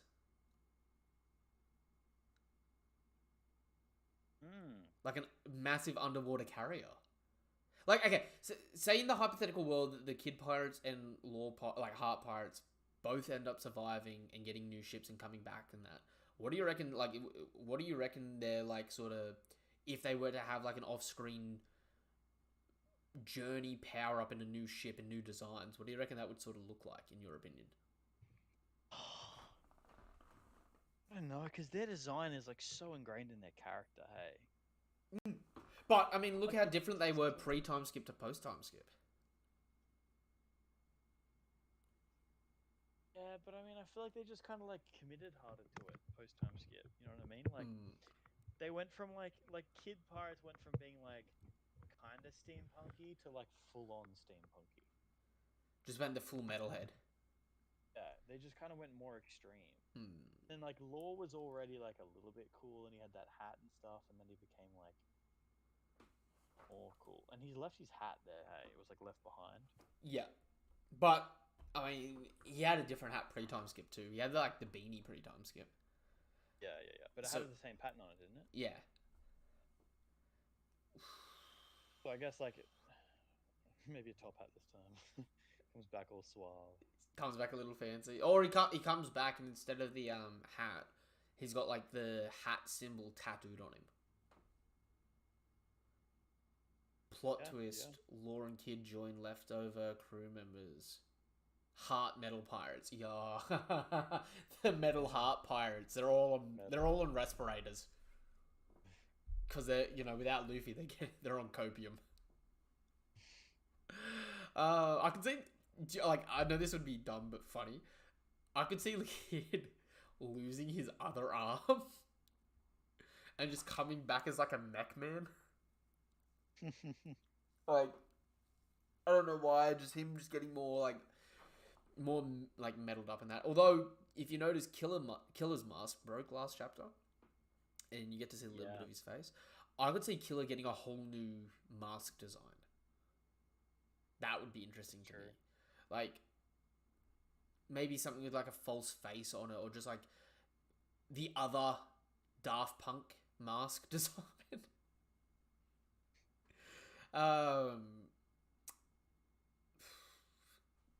These guys got wiped, which is heartbreaking, but also pisses me off a little bit because we finally get to see Beppo have a Rumble Ball here, and this proves that not just zones can have Rumble Balls, and they can do some pretty crazy effects because Chopper gives him a Rumble Ball that turns him Sulong, and my man straight up is Cocaine Bear. Like, Beppo here is huge. Beastly. This is top 2, top 3 Sulong forms. In me. Yeah. In my opinion. Yeah. Like, his face is immaculate here. I love his, like, the look on his face. But also, this does 2 things to me because it's like, number one, like, none of the other characters' Sulongs were this drastic other than Neko and Ino. Right? True. Like look at Wonder and Carrot. They didn't get bigger. They just went the white form and then got the fluffy tail. Yeah, that's true.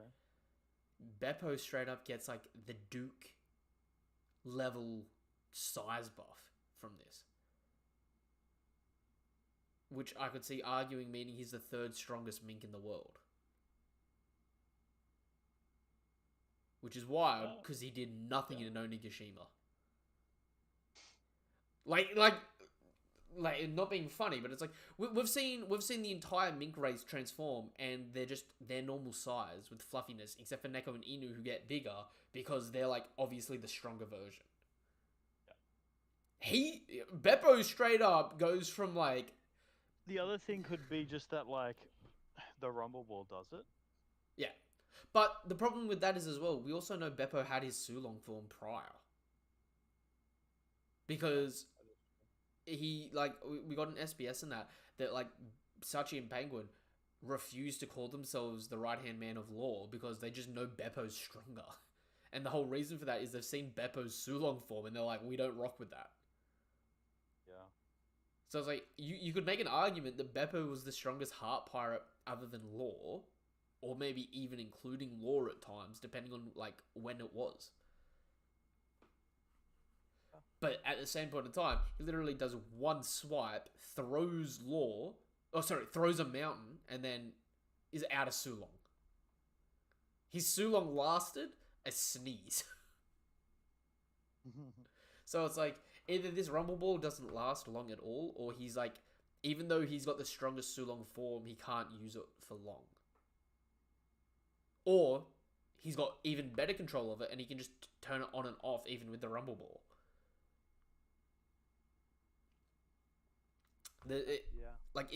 It's hard to tell what it is because we don't see more of it, and it's like it's not like we have a baseline of it because like no one else has had a Rumble Ball for it. And if Chopper had this medicine, why didn't he give it to the other minks at Onigashima? And Wano was just a shoulda, woulda, coulda. It was one giant. Oh, dude, why didn't anyone do anything else that they should have done to make it better? The more the series goes on and the less power-ups people get, so you know they had them at Wano, the more you're just like, Oda, why didn't you just do this then? We would have been more hyped. Like, could you imagine getting to see Beppo go Sulong and take on one of the numbers? That would have been nice. Or he goes Sulong and, like, he started attacking X Drake before they realized X Drake was on the good side. Because that would have been like Beppo fighting X Drake would have paralleled Hawkins and Killer. And like true. Drake being an ancient zone would have made it more understandable that he can like hang with a Sulong. You know what I mean? He's just a bit. I'm upsetting myself here complaining about this because it's like I'm so glad we got this reveal and that it actually we finally get to see it. But at the same point in time, I'm like, you should have done this a little sooner and a little better than this. You know what I mean? Yeah. Especially when you look here, he smacks the shit out of Blackbeard. And his palm is 3.5 meters wide. So he's huge. He could even arguably be bigger than Neko and Ino. Mm-hmm. Which is wild because normal Beppo is tiny as shit. But I don't know what you make of this. But so see Van Auger here in this conflict, like when Beppo swipes at them. Yeah. At first I thought he was hit, and then on the relook I was like, did he actually jump back and block with his leg? Because Blackbeard gets hit, and you see blood coming off Blackbeard, and Blackbeard gets sent flying back. But Van Auger like jumps back, seemingly blocks with his knee, and then like flips around and starts shooting. Oh. Which is kind of impressive from like a defensive standpoint for Van Auger.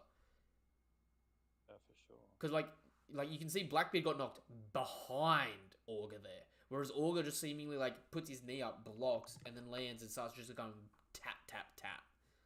Yeah. Also, Beppo throws one of those Jesus Burgess mountains. Bam. Yeah, to an extent. Yeah, I know. It's not a full one. But, I mean, you got to remember how big he is. The size of his palm is as big as Blackbeard, so that mountain's pretty big. Yeah.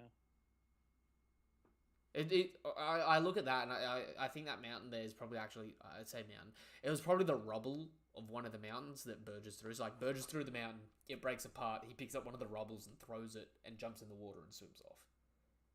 Mm-hmm. If that makes some semblance of sense there. And then we get the narrator. On this day, the Heart Pirates, led by Trafalgar Law, were soundly defeated and suffered a humiliating retreat. A humiliating retreat. Where the hell are they going? Going back to the Straw Hats to ask for help? Are they swimming back to Wano? Swimming to Elbaf? Or swimming to Egghead? Because those are the only things nearby.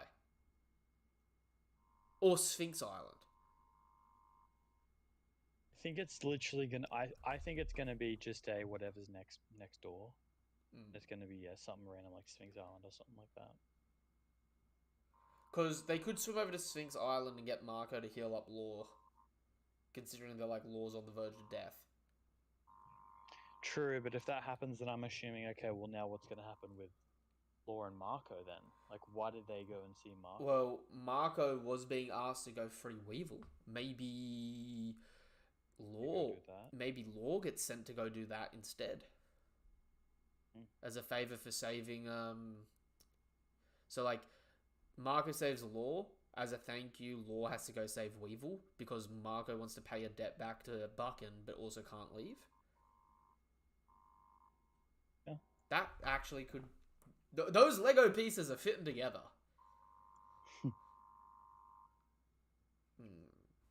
But, we clearly see how scrapped up Blackbeard is from this altercation, and he's won, but he's still bloodied up.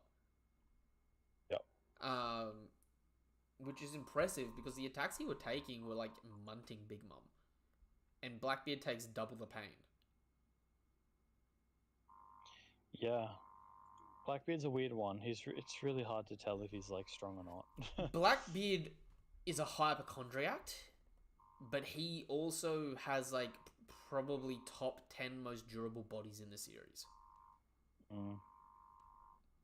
It's just like the stuff that he tanks, tanky people can't tank, but he screams every time he tanks them. Yeah. So it's like it's impressively unimpressively impressive. Um, I wish Law would join Straw Hats now. Law and Chopper dual medics as Luffy's crew gets bigger. Would never happen, but I'd love that. I mean, if Law joined up the Straw Hats crew, get Chopper off, drown the Tanuki in the water, and replace him with Law. Oof. I'm sorry, I used to love Chopper, and then now I'm sort of just like pissy with Chopper because How can you not love Chopper? because I miss the days of like I love his like cutesy gags, but I miss the days of Chopper being interesting as opposed to whenever we've got an opportunity for him to like show what he's learned or show his dream, he just bails on it. Oh, those are harsh words on Chopper. I mean, I know we didn't end up getting around to it, but you know the last SBS? Did you end up getting the chance to read it? I don't think I did actually. They straight up saying that, like, they straight up asked Chopper, they straight up asked Oda, why didn't Chopper try and heal the people with the smiles? And Oda straight up was just like, because he's not a good doctor and some things can't be changed. He didn't even bother trying. And it's like Chopper's whole dream is to find a medicine that can cure anything, and it's like you've got a chance to try and like research a new type of ailment that no one else really has had to deal with, and you don't. Shame on you, Chopper. To be honest, though, I think you could say the same thing about Brook. His whole he's got this whole music power, and then he just like doesn't do anything.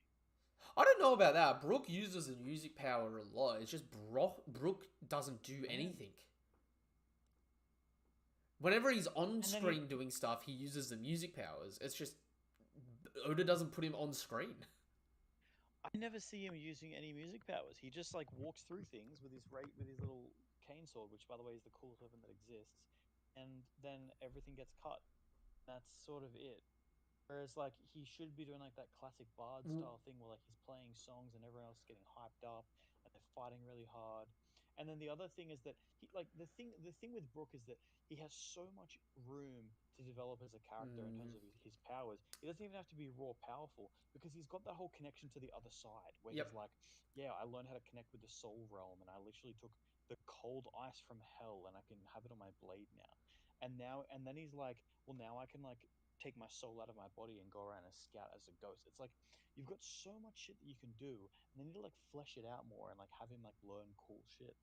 I agree really with that. He just like every now and then goes, I'm gonna go look around at my soul form, and it's like what would be amazing is if like Brook got a hard fight, beat his opponent using his like speed and that sort of style, and then came across one of the other Straw Hats fighting, and instead of interrupting, say it's Zoro. You know how Zoro doesn't like his fights interrupted? Yeah. Instead of interrupting it, he starts playing music that either makes Zoro better or puts off his opponent. Yeah. You know what I mean? Something where he's not directly interfering with the fight, but he's showing his support in another way, and it is making an impact. Because Chopper, Brook, and Usopp have been abandoned a little lately. I agree. And I would really like some more love for them. Even, I would argue, Robin and Frankie don't get enough love either. But the Straw Hats,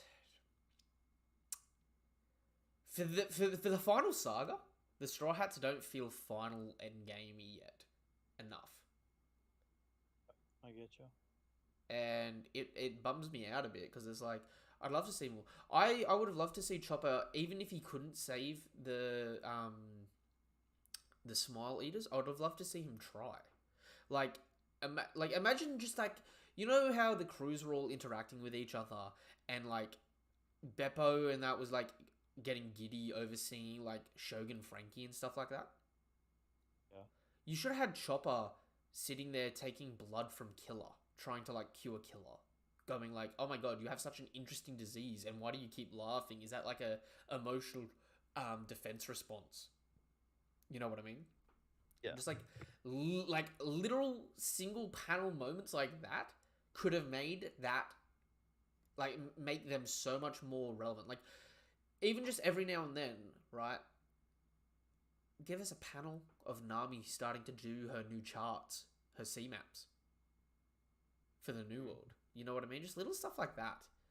I feel like we've got to a point where we're so grandiose that we don't do those moments anymore, but we didn't have enough of them early story anyway. They were still already like pretty scarce moments that it kind of is like we still need to know that this world's lived in. We've developed the world enough to be like, yes, the world is lived in, but we need to feel it continue to be lived in while these big moments are happening.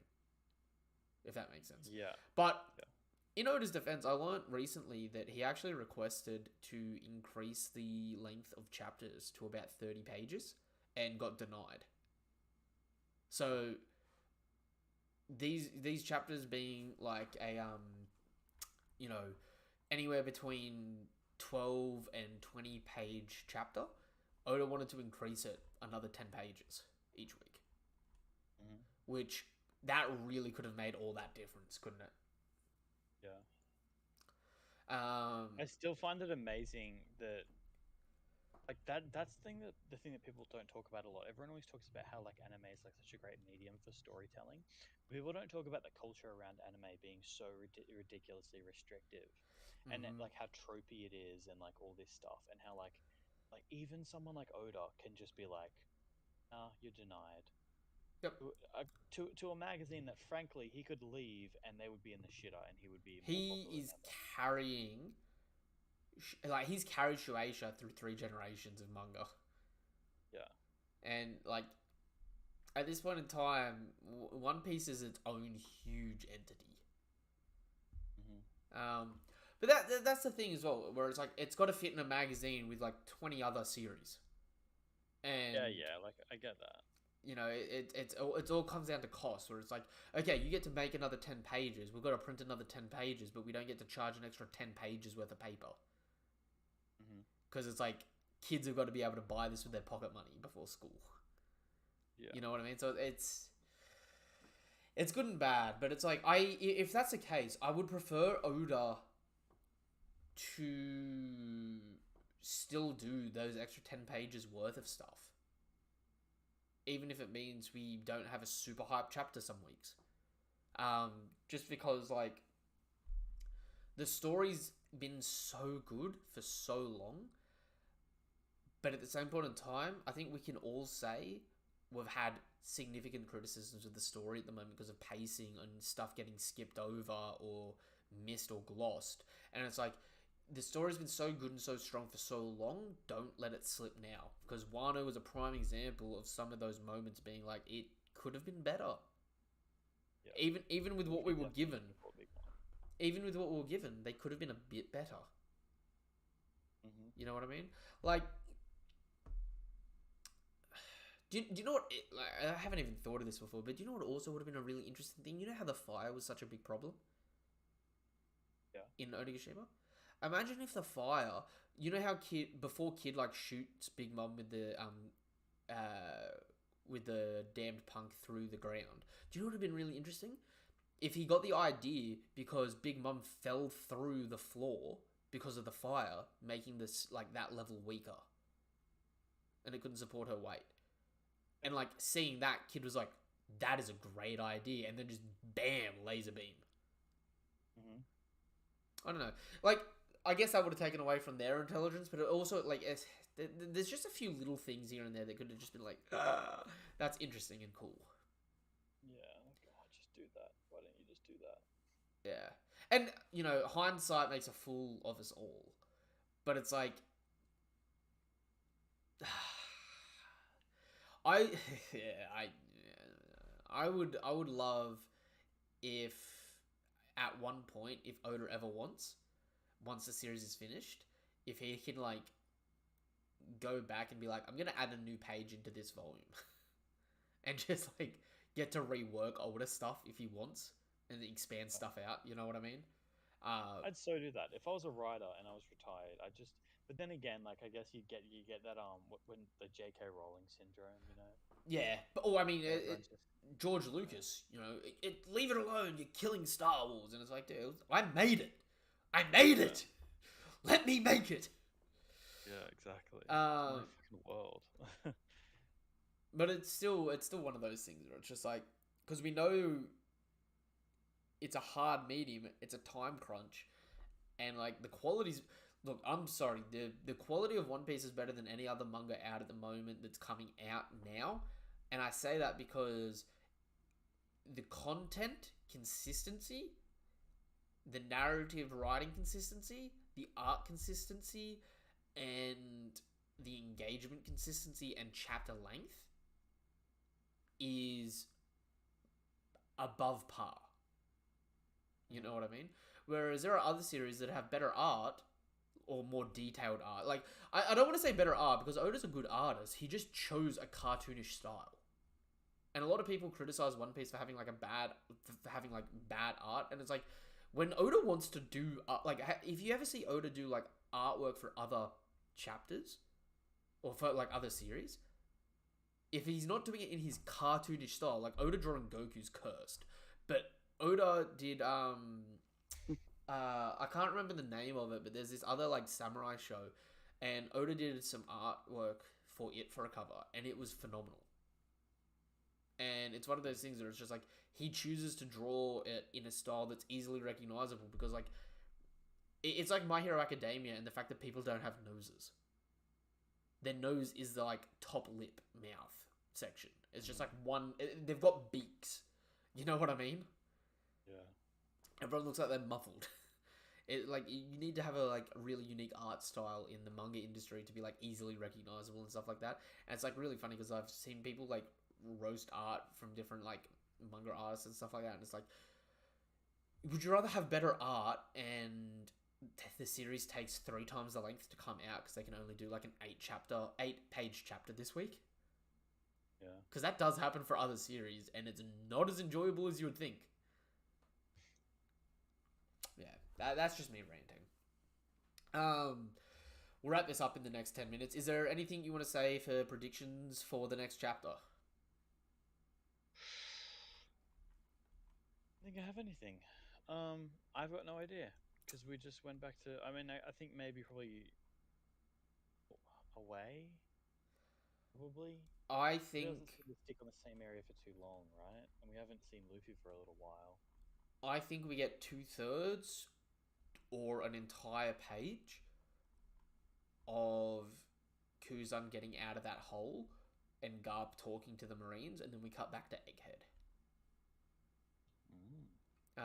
And then we might stay at Egghead for 1 or 2 chapters. And then I think we cut back to here when Blackbeard returns and it's near the climax of the Garp versus AOKIJI fight.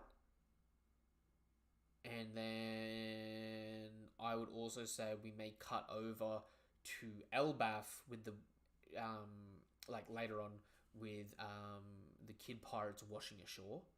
And like it not being anything more than just like seeing them like wash up on the beach sort of thing. And then we probably cut back to Egghead for a bit and start like the Egghead Island incident, whatever that is. I'm assuming the marine ships start showing up. I would say that the Blackbeard pirates that are at Egghead show up there first. The only likely person that's left is Lafitte and potentially Katarina Devon, who are 2 of the best infiltrators. So I see them trying to get close, but they may not be able to get close because we also know that the pacifists are on the coastline now, right? And they don't have Shiryu with them because Shiryu was on Hajinosu, so the ship can't turn invisible. So if they try to come close, they may get shot down or attacked. Yep. Which I don't see a reason. Okay, if their ship gets attacked, are they defending against the Mark III pacifistas, or like all 50 of them, or are they getting sunk and something else happening to them? or are they going to start interacting with the fleet, or are they going to be there to pick up York? I don't think they can get attacked. I think they'd have to.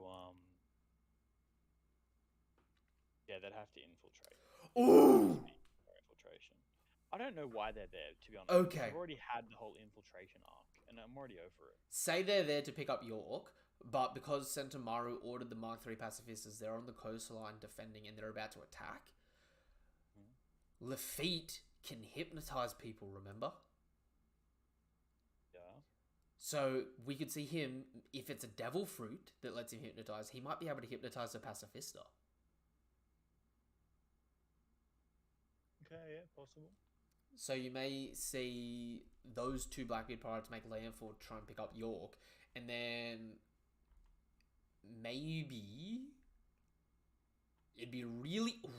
Okay, what would happen if the situation on Egghead is the Blackbeard pirates that show up are just two commanders, being Lafitte and Katarina Devon, right? They get York, and they're trying to escape, while at the same time the Straw Hats and CP0 are trying to take them out, while at the same time the entire island gets surrounded by the world government and starts getting bombarded and attacked.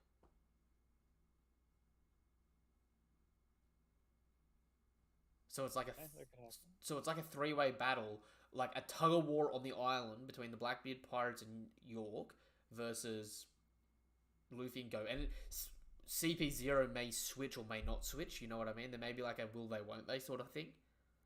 Yeah. While in the back of the minds, it's like, say the CP0 are helping the Straw Hats to take out the Blackbeard pirates in York because they're meant to take out Vegapunk. But then the second they take them out, they would flip on the Straw Hats and side back with the world government. Yeah. So it's like we've got to keep a distraction. We've got to escape, even though she shouldn't escape because she's bad. Because maybe the Straw Hats and Blackbeard pirates both leave with a Vegapunk. Because then both crews have a genius on board. Because that could be a very interesting dynamic for if they have a conflict in the future, and both crews have ships that have been upgraded. Yeah. Because the problem is now, like, we've got the result of Winter Island. Beppo and Law, like we were saying, they're based on the direction they're coming from the direction that Law sailed to the island from, meaning they're probably heading back towards Wano, but we also know off to the side between Winter Island and Wano is also Sphinx Island, because Shanks went there before going to Elbaf. Yeah. So it's like, this island's on the far left, then there's like back a little bit Sphinx Island, and then further down is like Elbaf, and then Egghead's over on the far right. So it's like they're all near each other, but there's like obviously little islands and that in between and that. So it makes for a hard situation to know where and what these guys are going to do.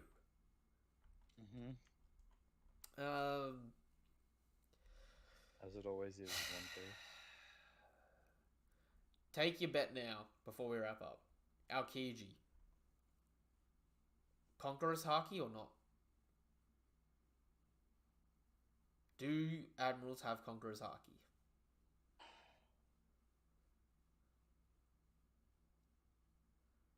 I'm going to say... Okay. Here's going to be a take to make it a bit interesting. Yeah. My take is going to be no, but if he does, it's going to be like I've now found my purpose since leaving the Marines. That's why I now have Conqueror's Haki. He's only just gotten. I'm going to say yes, but not all admirals have Conqueror's Haki. Who does and who doesn't? I think Greenbull doesn't. And I think there's a possibility that Aokiji doesn't.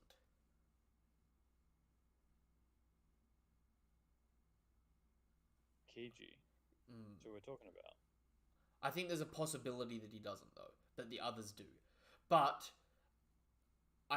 I'm on the fence with whether or not he does or doesn't have it, right? So like Green Bull in my mind, I don't see having it at all. The others I could see, like all the others I could see like they either do or they don't. You know what I mean? But the fact that Sengoku has it and Garp is showing it this chapter, seemingly, says to me that the admirals should have conquerors. But the question is, Akainu would definitely have it since he like had that fleet admiral sort of position, sort of thing. Mm-hmm. Did Aokiji lose out though because he didn't have it? But at the same point in time, Aokiji being Garp's protege, would he definitely have had it in that regard? Yeah. I feel like he should have it. I'll say he does. I'll say he does have it, but it's not as strong. I would say what could be interesting is if Green Bull doesn't have conquerors, all the other admirals have conquerors, but maybe Aokiji is the only admiral that doesn't have advanced conquerors. Why does Aokiji have to be weaker to you? He doesn't have to. I just view him as weaker, especially because he's part of the Blackbeard Pirates now. Like, I think Green Bull has had the worst showcasing out of the admirals, right? To me, the next worst showcasing's been Aokiji. And the problem is, I look at Akainu and why Aokiji and not Fuji? Because Fuji had the determination to be able to blind himself and the conviction to stand by his morals no matter what, even if it meant Akainu getting mad at him and the whole world getting on his ass.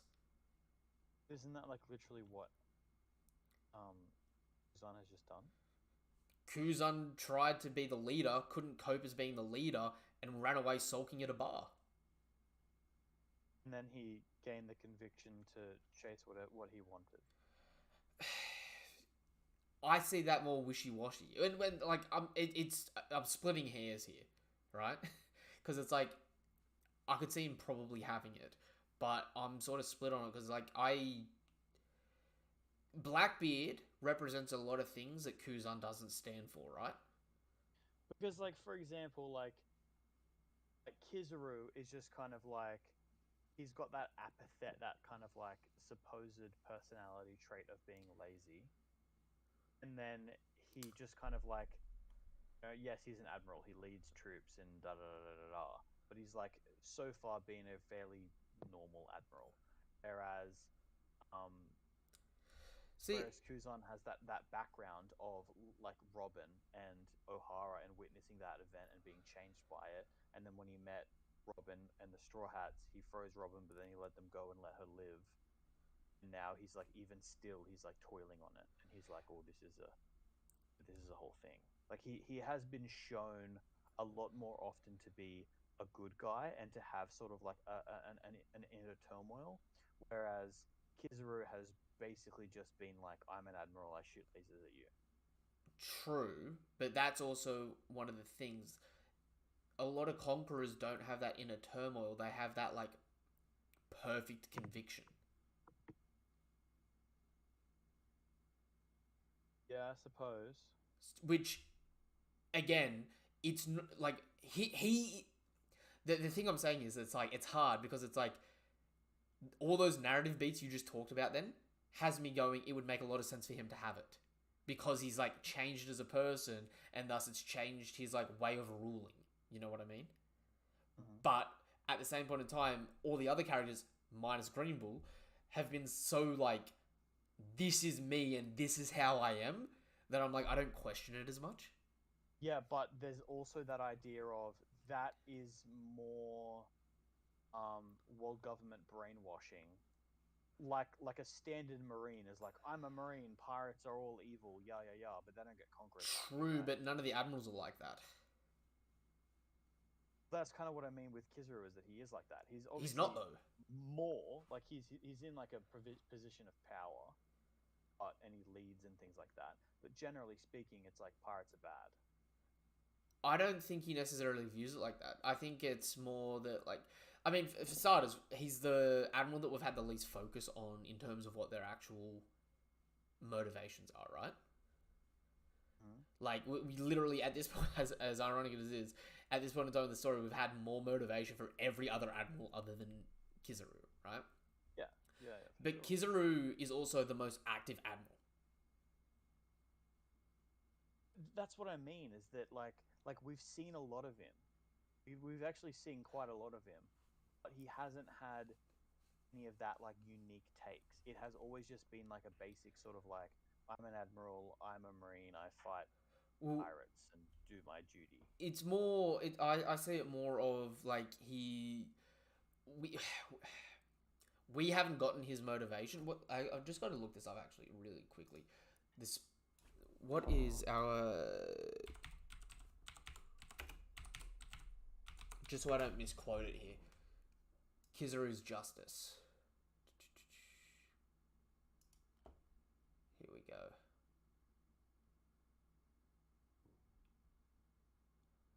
So Kizaru's justice is unclear justice, right? And I think the reason why he's got unclear justice is because no one actually really knows what's going through his mind, because we actually never get... In this story, we haven't gotten that information from him. We have no idea about any of his motivations or anything like that, right? But every time we see him, we see that even though he has quote-unquote unclear justice, he's been very decisive in everything he's done, right? So he eliminated all of the supernova, even though he was only meant to target Luffy, right? Because his thing there was like, I've got to eliminate the pirates. The pirates are bad, right? And then when the supernova escaped, he was so upset that he didn't capture the supernova. He went out and proceeded to capture another 100 pirates to make up to it for himself. Yeah. So to me, that unclear justice and that motivation for Kizaru is like, because we don't know his motivations, we don't know what he's thinking, and it's very evident as well in the behavior. Because, like, you say from his behavior that he's sort of lazy. I say that's only something that we get because of the anime.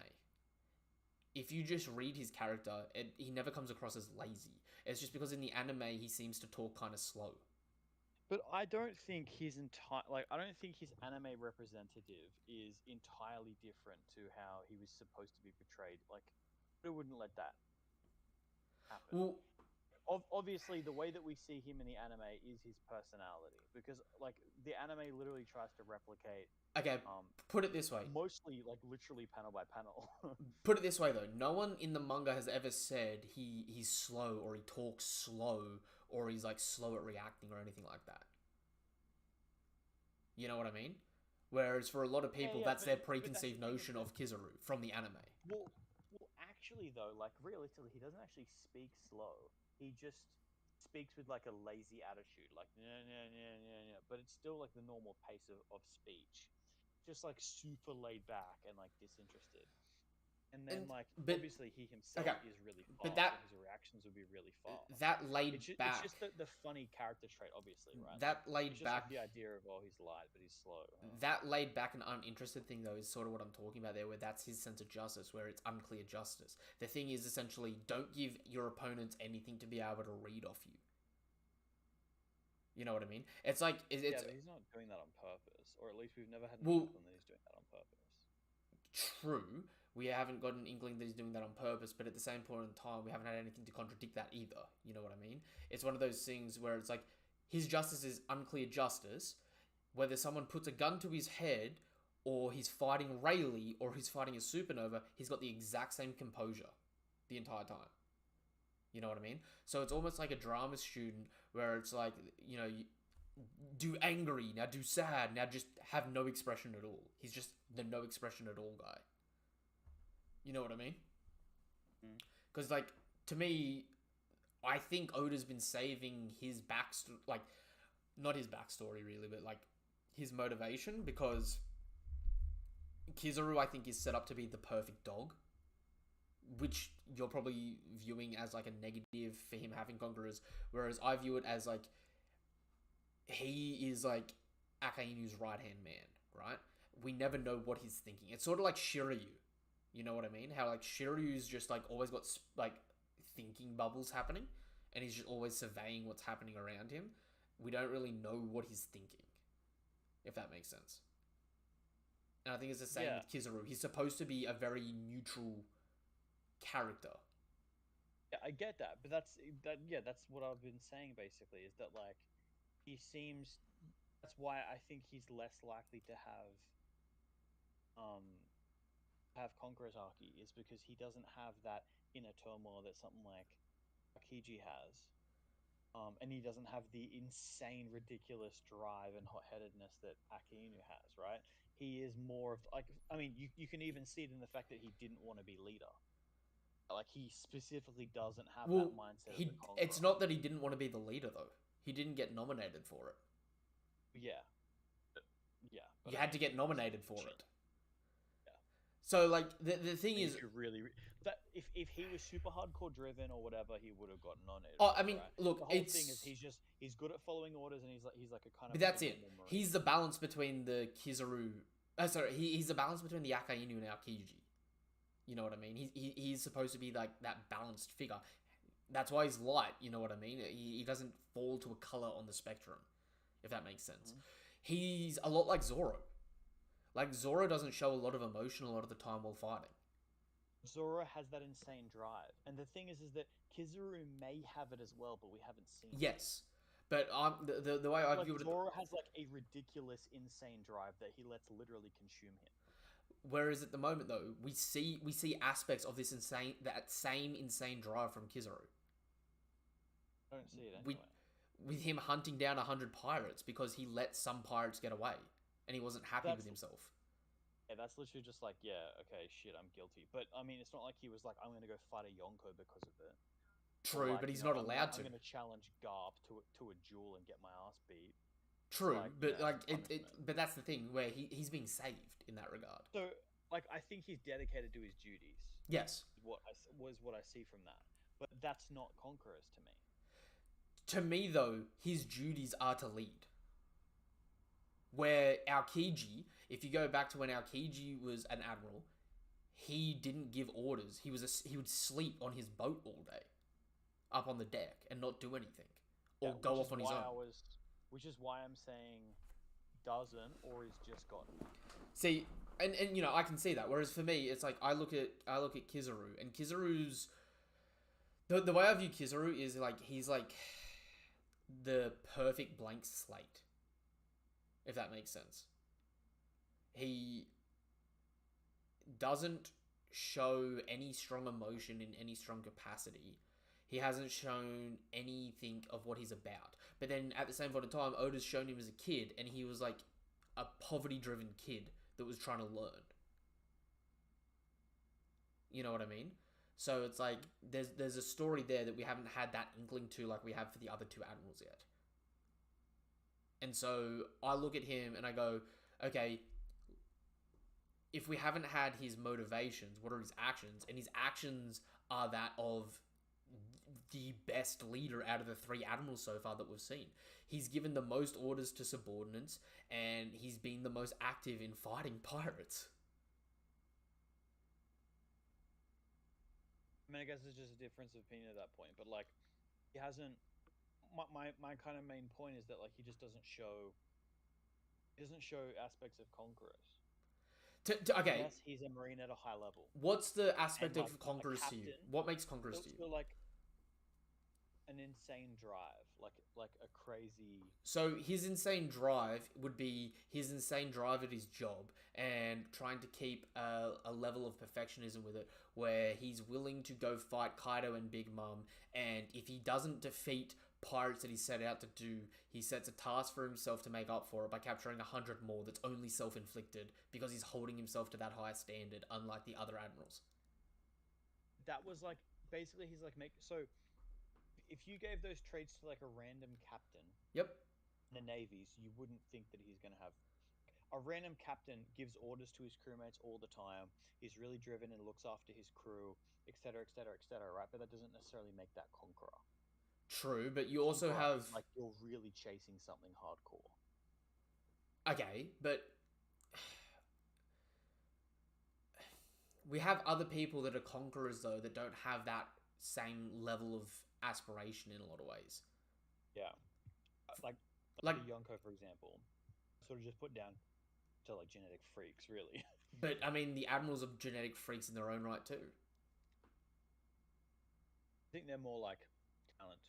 I definitely think they are more talent, but I mean, physically, we see them literally going bar for bar with Yonko. Like, look, it's possible all the admirals could have it. I don't think Kizaru, for example, necessarily has it more than. I think if anyone has it, the most likely ones to me to have it would be Akainu, Kizaru, and Fujitora. Right? I think it would be everyone but Kizaru. He just doesn't have any reason to have it. Like even Green Bull. See, Green Bull is at least like a go-getter. Yeah, but that's AOKIJI. I Sorry, don't think it's hardcore enough for me to say that he has conquer. That's sort of what Kizaru does though, but he just doesn't have like the emotion. He doesn't gob off about it. That's what I mean. Is like I wouldn't even necessarily give Green Bull that clout of like he's probably got conquerors. Because at this point in time, right, like Garp and Sengoku having conquerors, you would assume that the higher ups at the Marines would at least like, you know, at the drastic end of it would have conquerors, right? I don't know. I mean, we've had this conversation heaps before, right? But now we've had the confirmation Garp and Sengoku both having conquerors. But do you remember though, like before we started seeing the Yonkos fighting heaps, and before we started seeing like heaps of people having conquerors, we were saying that don't think the Marines would generally get conquerors because they're like Marines and they don't really have that like and then same since then thing. But then since then we've seen so many people that have conquerors, and now it's almost like it's kind of lame if you don't, and now it's like, oh well, now all the people that have had conquerors though have all been people comparable to it. At that point in time, we didn't have Garp and we didn't have Sengoku confirmed as conquerors.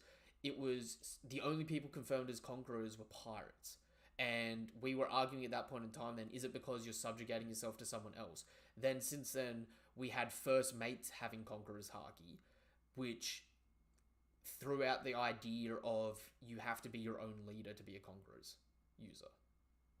You know what I mean? Mm-hmm. And then since then, we've had 2 Marines confirmed with conquerors haki. So then it's like, okay, so we no longer have the notion of we haven't seen it, so it doesn't exist. So it's on the table to actually have that conversation and look at their characters and stuff like that. And like the thing is, we're gonna find out really quick. Here's the thing. I don't think we've actually seen anyone who's been really, really top tier that hasn't had it yet.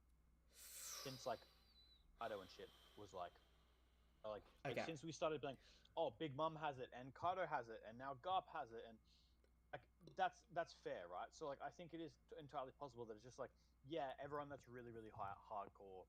I could see getting end of series though if Law survives. Law doesn't have conquerors.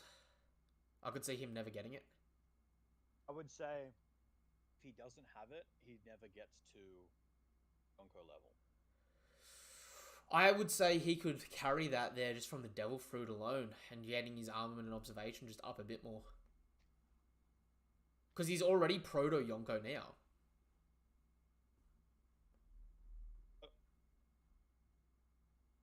Proto Yonko. You mean like he could maybe beat a first division commander in a really high diff fight? I mean, he's beating a first division commander based on the way the world's betraying him. The 3 bill bounty thing. Right? The captain of his own crew. And I mean, if you throw Law up against any of the first division commanders, he's got a win condition on all of them except for maybe Marco. Zoro, question mark? He's definitely got win conditions on Zoro. You think he'd beat Zoro? It depends on how the fight was set up. There are ways that Law can beat Zoro, yeah. I don't think he'd beat Zoro. See, I think it depends again on the situation, right? Like, if Law hits Zoro with a shock willy, a puncture willy, or a gamma knife to the head, Zoro's done. A single shot. Yes, but if Zoro even cuts him, he probably doesn't even need Conqueror's armament. He would just cut him in half. Like, Law is like, Well, dude. but Law's also capable of using armament haki on his sword and that. So to me, Zoro would at least have to use advanced armament or conquerors to beat Law in that regard, because I can see a very clean argument that because Law was fighting a Yonko and Yonkos, where Zoro sort of get delegated to the and even though he's got advanced conquerors arc, Zoro got delegated to the first commander. I can see an argument for the Zoro's Haki Bloom was unlocking advanced conquerors, whereas Law's Haki Bloom is just he may have the same level of armament Haki as Zoro from that fight. You know what I mean? Because they're both swordsmen. Yeah, without Conquerors. Yeah, but that's the difference. Okay, Zoro gets Conquerors, and now he can cut Law, but Law can just use his Awakening and do the same thing from a distance. Yeah, but Zoro can just cut him from a distance as well. That's the thing, is that and Zoro's a see, beast. that's why I'm like, they're so close together there that it's sort of like ugh. And both of those people in that situation, Zoro's being set up to be like a proto Yonko under Luffy as well. Exactly, and that's kind of my point, is that like we're discussing whether or not he could beat another proto Yonko. We're not discussing whether or not he could beat a Yonko. Yes. So like, in order for him to get to Yonko level, he'd need like a pretty big. I don't think the jump's going to be that big, in all honesty. Well, if he gets Conqueror's Haki, he's Yonko level. If he gets Conqueror's Haki, he's Yonko level. If he doesn't get Conqueror's Haki and he gets advanced armament and an advanced form of observation Haki, he's Yonko level 2. Based off his current skill set. He gets what?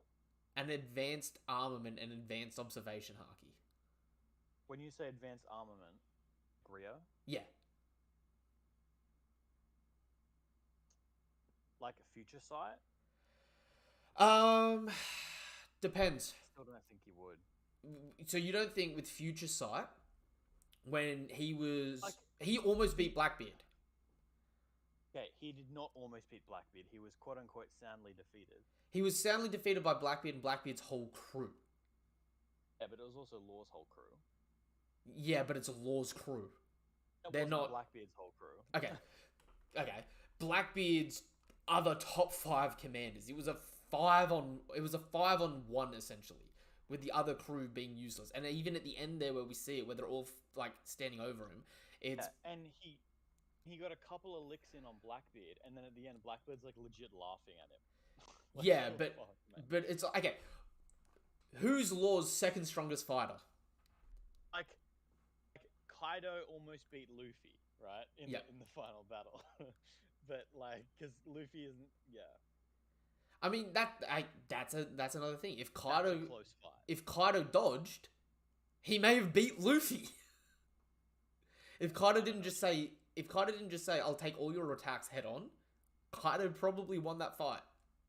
Yes, but Kaido doesn't dodge. That's not his fighting style. No, he dodges. He just decided at some arbitrary point, they're going to call me a pussy if I dodge, so I can't dodge. Because he started dodging at the beginning of the fight, and then he gets called out on it by Luffy. Luffy goes, "What, are you dodging because you're afraid of me?" And then Kaido stops dodging after that. Yeah, but I mean... He got baited into it, so you're not wrong. It's his fighting style. But it's his fighting style for a dumb reason, because we know he's capable of doing it, and he actively does do it. It's just he got baited into it like an idiot. Yeah. It's a character flaw. I don't know if it's a character flaw as much as it's a flaw in his fight. Okay, if you put Kaido up against Big Mom or Whitebeard instead of Luffy, would he dodge ever? No, I see it being very, very similar. I see it being him just clashing, right? Like, if you're going to try to punch him, he's going to just smack your hand. That's how he fights. I agree, but if there was ever in a situation where they're doing like a big F-off attack, he would just dodge it and then attack. Whereas Luffy just called him out and was like, "You're a sook." Maybe not against Whitebeard, because I see Whitebeard a lot like Luffy, just being like, "You're a coward. Fight me head on. Just take it." Like, I don't know. Like, I think he'd dodge into the same way that like everyone else would dodge, right? Like, Okay, I think realistically in anime, right? If someone charges up a fist the size of an island, you don't dodge if you had because it's Kaido, an anime. if you had I don't think Kaido, Luffy would. if you had Kaido fighting Aokiji, for example, right? And Yeah. Aokiji was like sending out like ice balls, like massive icebergs and stuff like that. I see Kaido dodging it and just counterattacking instead of just tanking the icebergs and being like, haha, iceberg. I see him just whacking them out of the air with the club. I mean, he Which could is do what he that was too. doing against Luffy for pretty much the entire fight, right? Like Luffy would do a Gatling, and he would just like Gatling back with the club. Like he was just, I'm gonna muscle through Okay, all of your attacks because I'm stronger than you. what I mean by that is like, so Aokiji gets to a point. Okay, throw Mihawk in there instead, right? Mihawk gets to a point where Mihawk is about to get a clean hit on Kaido, and Kaido has to choose between dodging or getting cut. Kaido would dodge. As he'd try to dodge, yes. Yes, that's what I'm saying. Here's the thing: is that if he had his club in his hand, He would just counterattack. Yeah, would block it with his club. yeah, but So like he would only like if Mihawk like disarmed his club out of his hand and then force him in a situation where he would have to dodge a slash. Yes, he you would dodge. Yeah, no, but that's what I'm saying because it's also One Piece fighting mechanics, right? It's like it's not. I'm not saying it's like in a UFC fight. It's like the bell goes, they walk up to each other, and then one dude just starts running to the other side of the cage. It's like trying to dodge, like get away from me. No, it's like when it's appropriate to dodge, he dodges. It's just he stopped dodging when it was appropriate against Luffy because Luffy called him a pussy for doing it. And then after, because In fairness, I don't think Luffy start he dodged heaps. At the end, I don't think Luffy dodged many of his attacks, except for like when he was in Gear 5 and he was just being goofy as fuck. yeah, but that I mean that's just memeing on him, right? But yeah, exactly. no, like really dodging. That's like I'm gonna bend my body around that the club. that's one of the things though. That's like one of the big problems with Kaido because it's like he's capable of it and we know he does do it. It's just when he got called out on doing it, he stopped doing it. So it's like one of those things where like there's always that arbitrary thing of like I'm me sitting there being like, dude, dodge. He's like Gohan in Dragon Ball, right? I'm Piccolo on the sidelines, just going dodge. Learn to dodge. Why won't you dodge? Because it's like he's taking attacks that like he knows hurts him, but he could easily dodge, and he's capable of easily dodging, and he's just going nah. You know what I mean? It's stupid. That being said, we've gone over a bit of time here. Do we want to wrap this up? So this is chapter 1081 of One Piece. I love Cocaine Bear Beppo, right? He's looking awfully juicy. I forgot what I was talking about then. I'm not gonna lie. I feel like I was building to another point. We're talking about the Admirals and Conquerors. I'm sure we're gonna be proven right or wrong within the next chapter of Aokiji versus Garp.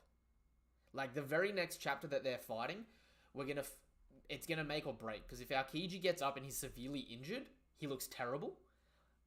And if he gets up and then proceeds to attack and he doesn't use any form of haki, he looks terrible. Right? And if that's the case, I mean,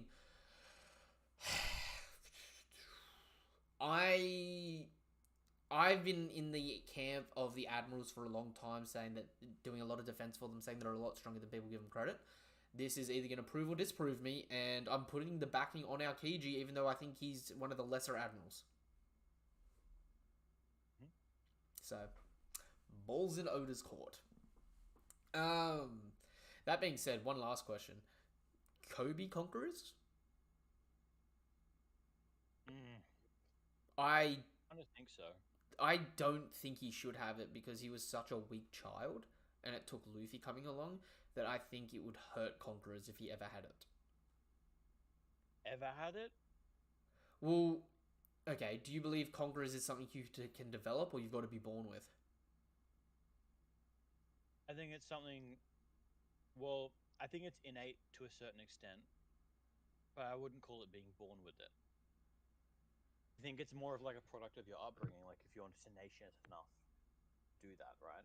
So it's not like a genetic Okay. factor that has to go down through your lineage, but it is sort of like a thing where it's like, if you're just not that kind of person, you can't just go, "Oh, I'm just going to be that kind of person now." I I don't I don't have a formulated opinion on this because I've seen discussion that it like if you look at it and it's almost like saying like are you born with a deficiency? You know what I mean? Yeah. It's like are you born with the ability to unlock Haki, but then your upbringing is dictating whether or not you unlock Conqueror's Haki, right? Because there's the whole thing of like in Marineford, them seeing Luffy use Conquerors, and they're like, so he was born with it too, which obviously implies that Garp and Dragon have it. Yeah. Right? So it's like, in that regard, it's he was born with it, putting emphasis on being born with it. Maybe it's just Maybelline though. Yeah. Because I've always wondered, like, no offense to Zoro, because Zoro's a strong character, but the fact that it took Zoro so long to unlock Conquerors, I've wondered whether or not it's one of those things where it's like you're saying, it's got nothing to do with who you were born as and everything to do with your mindset and your conviction. And if you get to a certain mindset and a conviction, you can develop it, but it's not something that you can. It's not something that you can fabricate. Yeah, you can't be like, I really want to be strong, not in the same way that you'd get Conquerors from. And then you're like, oh, I hear about this thing that's called Conquerors. I want to get that. Yeah. And then you just get it. Like, you just Yeah. can't. I think it's either one of those things where if you have strong convictions and you start getting stronger and working on your convictions, you can develop it, or you're born with it. And we don't know which one of those two it is at this point in time because it's such a rarity. All right, that being said, do you want to say goodbye, eggs? Goodbye. Until the next chapter of One Piece or until the next video of ours you watch, whatever it is you're here for, thank you for coming through. Don't forget to subscribe to the channel. We are so damn close to hitting 150 subscribers, so be sure to share that love and do that good stuff.